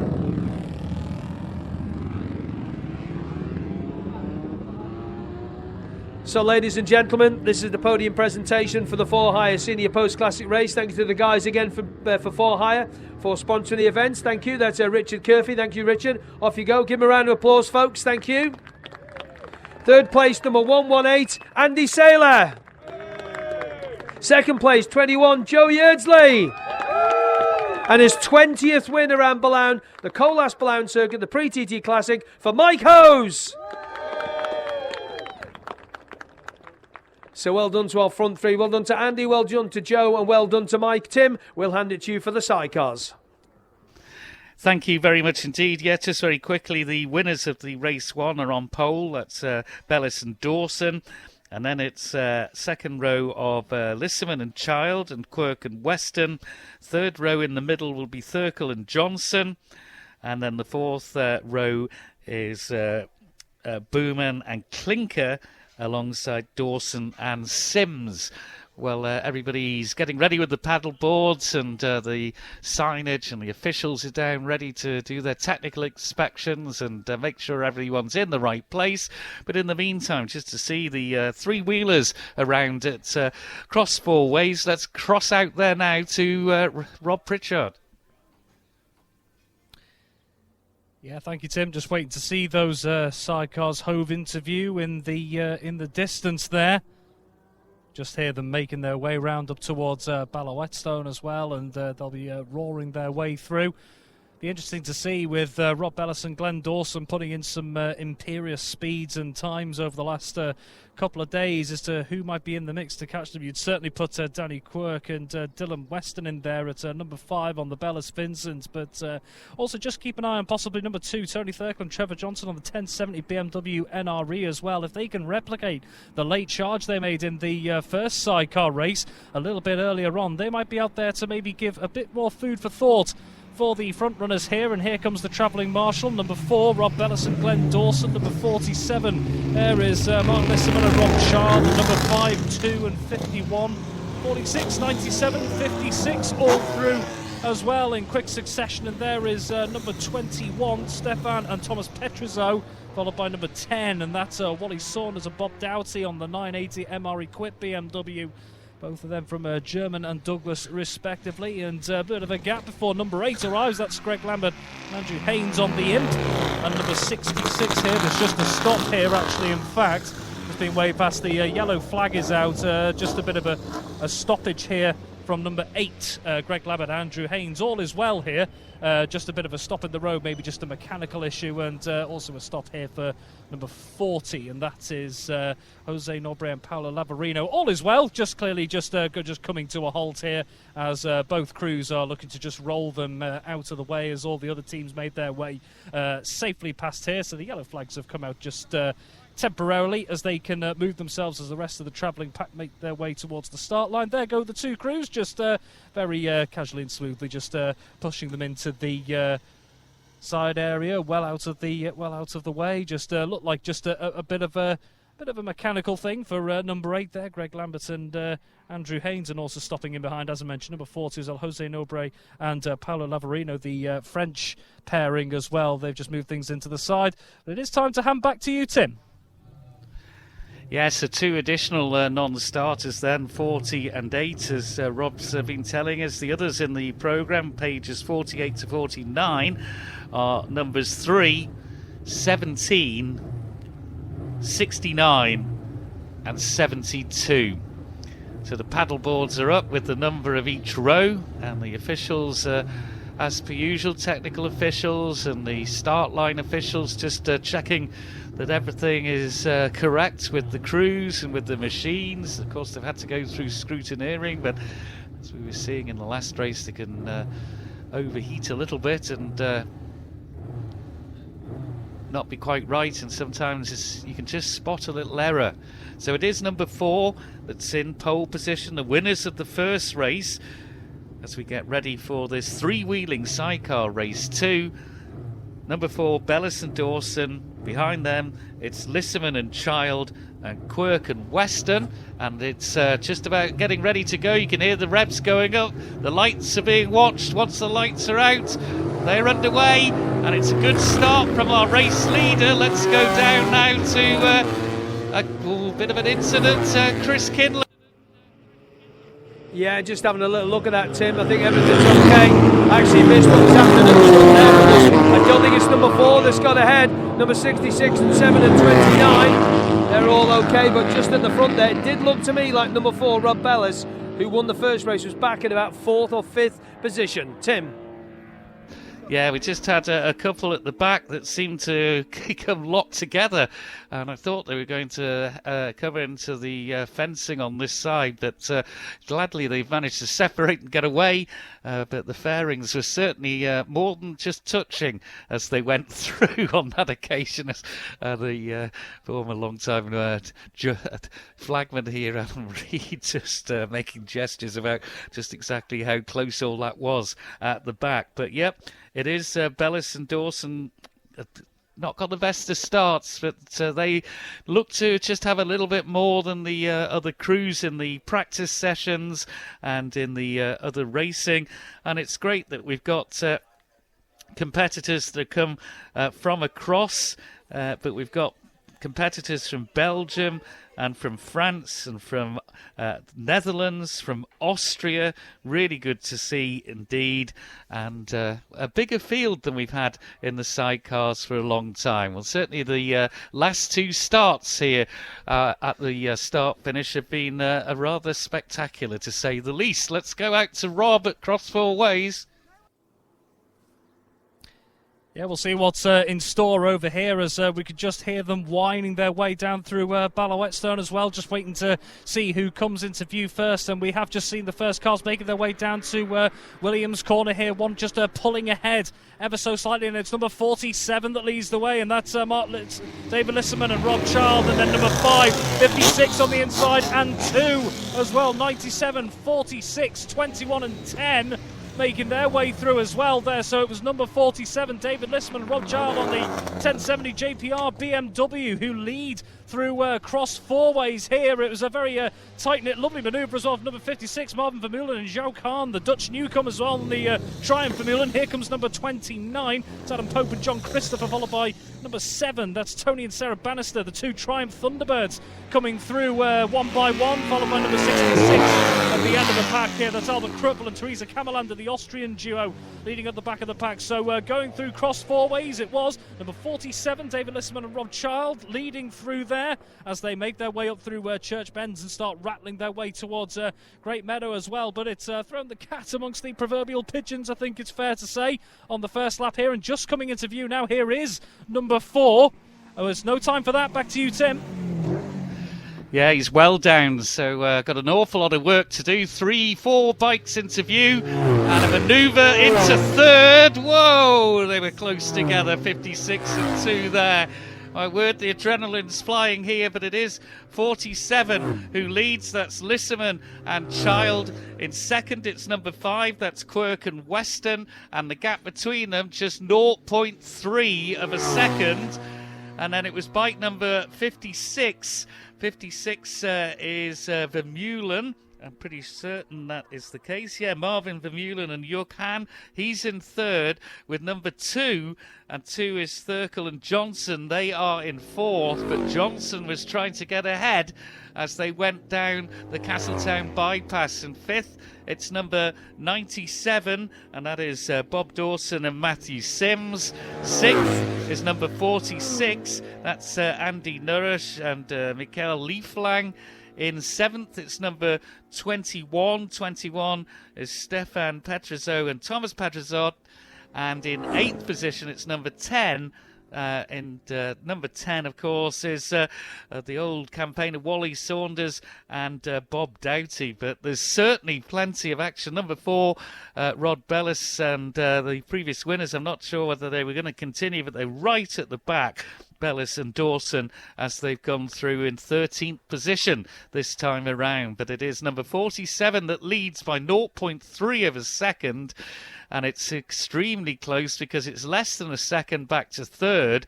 And then there was, 0.01 of a second between third and fourth. Incredible stuff. Let's go out to Cross Four Ways and Rob Pritchard. Well, this is action-packed, isn't it, as the first cars make their way down through Williams Corner, and there's 3 of them, not much to choose between them, but it is number 47, Lisserman and Child anyway, and here's number 2, Thurkel and Johnson up into second here, ahead of number 5 as they all go through in 56 as well, almost wheel-to-wheel through there as 97 and 46 make their way through, so David Lisserman and Rob Child still leading through there, but a fantastic manoeuvre on the outside for number 2, Tony Thurkel and Trevor Johnson up into second through Corner Cottage and roaring their way down, but almost nothing to choose between them. Number 10, and that's Wally Saunders and Bob Dougherty on the inside. Brilliant manoeuvre as they make their way through. Action-packed through Cross Four Ways here, and they were followed very closely. Number 5, Danny Quirk and Dylan Weston, and number 56, Marvin Vermeulen and Zhao Khan in there as well as number 11 goes past there. But nothing to choose between the top 4 there. It's anybody's game at the moment coming through Cross Four Ways at the very least, but it was number 47, David Lisserman and Rob Child who led the way on the JPR BMW, followed by Tony Thurkel and Trevor Johnson at number 2 on the BMW NRE, the Thurston Rochester pair, and right on their tail, number 5, Danny Quirk and Dylan Weston on the Bellas Vincent, followed by number 56, Marvin Vermeulen and Zhao Khan on the Triumph Vermeulen. Back to you, Tim. Well, number 2 was in 4th place when we last crossed the line. Here he's now in the lead. It is Tony Thurkel and Trevor Johnson who lead by 0.9 of a second from number 47. And 47, of course, is David Lisserman and Rob Child. In 3rd, it's number 5, but, there's only half a second back to them as well. That's Danny Quirk and Dylan Weston. And they're under severe pressure, 0.1. Behind them in 4th is number 56, and that is Marvin Vermeulen and Yu Khan on that 790 Triumph. So the Dutch pair going really well on their debut here. In 5th position now is number 97, and that is... Number 97 is, of course, Bob Dawson and Matthew Sims. In 6th position, it's number 46, and that's Andy Nourish and Mikael Lieflang. In 7th, it's number 21, and that is the Petrozots. In number 8 position, it's number 10.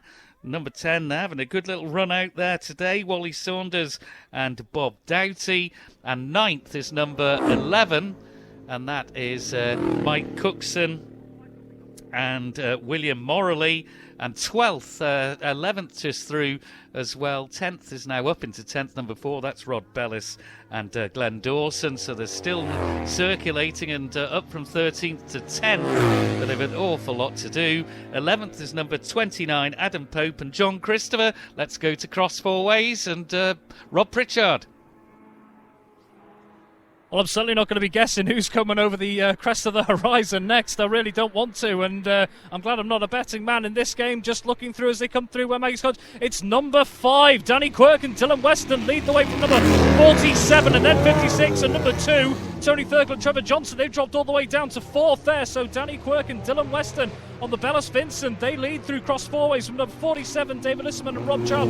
Here come 97 and 46 in that order as well. And then Marvin Vermeulen and Yao Khan up into 3rd. And Tony Thurkel and Trevor Johnson, who led across the line at number 2 in the BMW NRE, the Thurston Rochester pairing, they're back down to 4th. So it's all changing hands over the course of the circuit here. Here come numbers 21 and 10 again. So 21, that's Stefan and Thomas Petrozot on the BMW Levasseur. They've got themselves back ahead this time over number 10, the Wally Saunders and Bob Doughty on the Emery Quip BMW here. So only knows what's going on between Church Bends and over onto Great Meadow as they head back towards the start-finish line.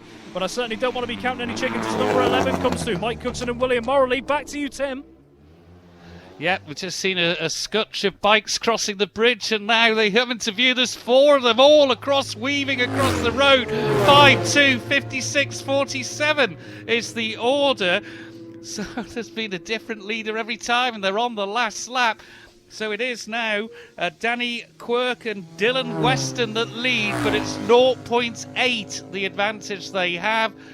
In second place is number 2, that's Tony Thurkel and Trevor Johnson.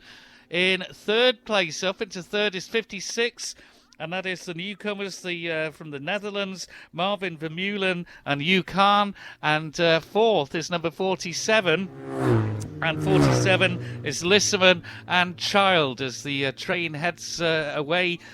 Going from Port Erin through, stopping next at Castletown on its way to Douglas. So a bit further down, 5th, 97, and that's Bob Dawson and Matthew Sims. In 6th place, it's Nourish and Leaf Lang, and in 7th place, it is bike number 2110. Saunders is in 8th position. And that's number 11 just through. But at the front there, 4 bikes are in with a shout. One, if they stay like this on this last lap, one's going to be incredibly disappointed at the end, finishing in 4th and missing out on a podium. But it's 5 ahead of 2, ahead of 56, ahead of 47. Completely different. Retiring now is the previous winners. Number 4, that's Bellis and Dawson. They are retiring, but goodness knows what's going to happen on this last lap. And Rob, you are quite right. You'd be foolish to put a bet on in any way, shape or form. Let's go to Rob again for the last time out at Crossmore Ways. Yeah, thanks, Tim. How many times can we use the term grandstand finish? It's been perfectly justified every time. And it's neck and neck almost coming through. It's number 2. Tony Thurkel and Trevor Johnson getting themselves in front of Maggie's Cottage. And number 5, Danny Quirk and Dylan Weston. It's still a group of 4 heading their way through. Absolute drama through there. Fantastic. So Thurkel and Johnson first through with inches in it on the BMW NRE up into first. Then it was number 5, Danny Quirk and Dylan Weston, followed by number 47, David Lisman and Rob Sharp, number 56, Martin Vermeulen and Joe Kahn, the Dutch duo, the newcomers right in the mix there. Nothing to choose between those cars through there. Close enough to almost shake hands going through there. Wouldn't advise it though, as they make their way through Church Benton back up to Great Meadow. You really still cannot call this here. I think if I was having any thoughts about being a betting man, they've been scuppered by some of the racing today, and this race is no exception as number 21 make their way through. Stefan and Thomas Petrozo from Belgium and Marienburg respectively, they're through as well. This could be quite the finale to what has been an absolutely thrilling weekend here, Tim. And I don't want to call it, but it's down to you, Tim. Yeah, 1, 2, 3, 4 into sight, and it is going to be a win for number 5 over 2, and almost a dead heat, it seems, for third. So it is Danny Quirk and Dylan Weston who take the honours ahead of number 2, Thurkel and Johnson, and getting the nod by the, it must have been just the front of the fairing that got ahead, but in third it's number 47, and that is David Lisserman and Rob Child. Chapeau there to the Sidecar crews. That was fantastic entertainment. Let's go to Chris Kinley. Do you know what? I've not seen a Sidecar Classic race down here for a long time, and there's tears of joy for the Danny Quirk and Dylan Weston team. They give themselves a big hug, a big pat on the back, and they all jump in and say, well done. Incredible. Let's give you the gap at the end between them. It's a 3-whirling sidecar race. We want to get on with this because we want to get the roads open. The gap at the end was 0.278. Is that all it was? So 3/4 of a second between first and second place. So let's get to Danny Quirk if we can. He's been in this position before, but on the other side of the outfit. We'll let him take the lid off.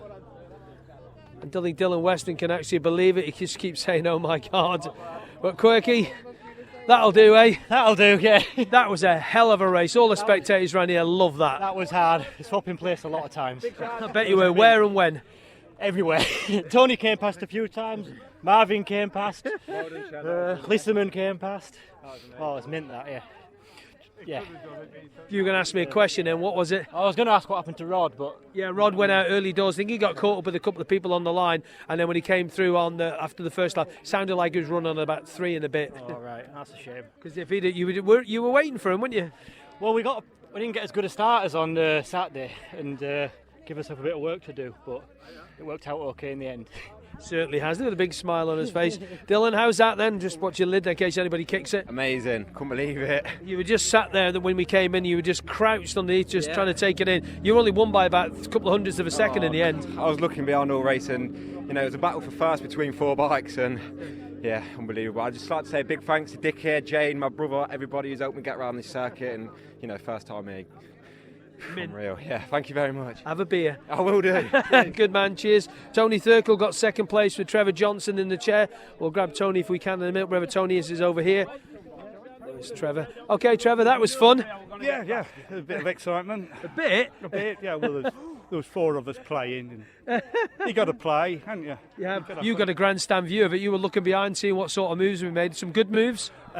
Yes, 1 or 2. Yes. Yeah, oh dear.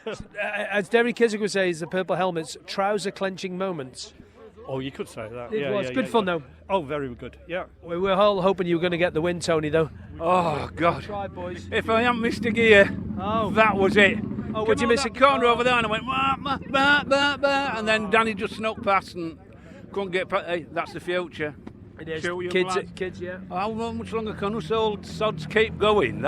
We want you to keep going. What interesting to watch then, us folks. Oh yeah, absolutely. The crowd are going nuts. Rod, we had a bit of a coming together. He tried to go around outside of me at first lap and he bent his gear change. But it sounded like it was running on 3 as well. Oh yeah, well he didn't get off line very well. Yeah, no, there was kind of a bit of to do on the line as well. Yes, that was interesting work, to say the least. What about the young lads in third place, Lisserman and Rob Child there? Oh, yeah. Well, I race against Lisserman fairly often because we both do CRMC championships and we go to Jardine and Shimmy and stuff like that.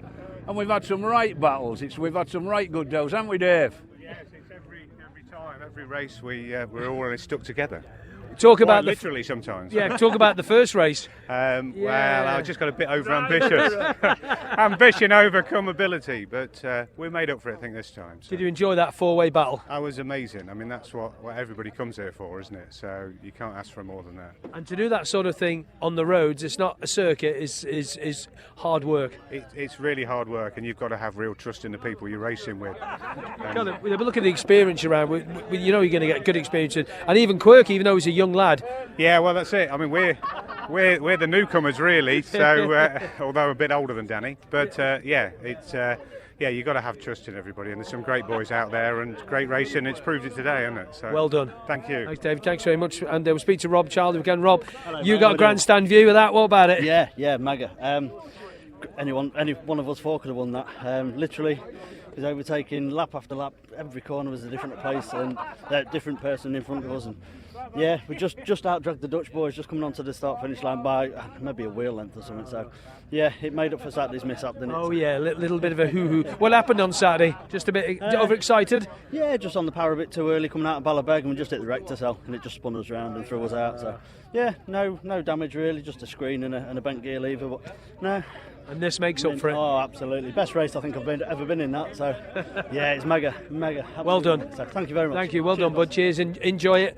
So here we go, folks. We'll get ready to go with our final presentation here at the Blackford Financial Services Pre-TT Classic. Sir Miles, I think we're ready to go. Sorry, Connie. Chris Beaumont from the Three Wheeling Guys is here.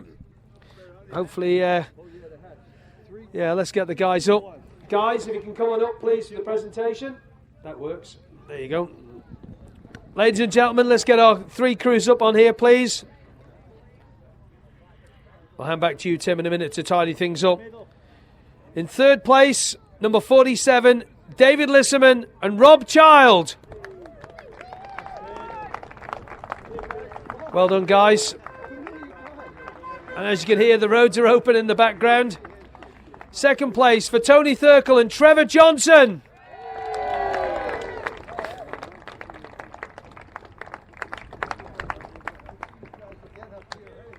And a first-time race winner around Ballown as a driver, number 5, Danny Quirk and Dylan Weston.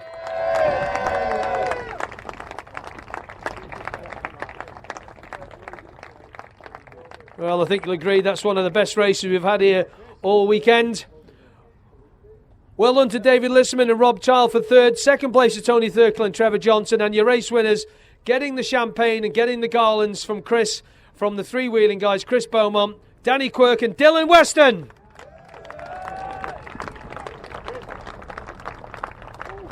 There you go, Tim. That wraps it up from us down here. We're hot-footing it now off to the TT Grandstand. We'll see you later.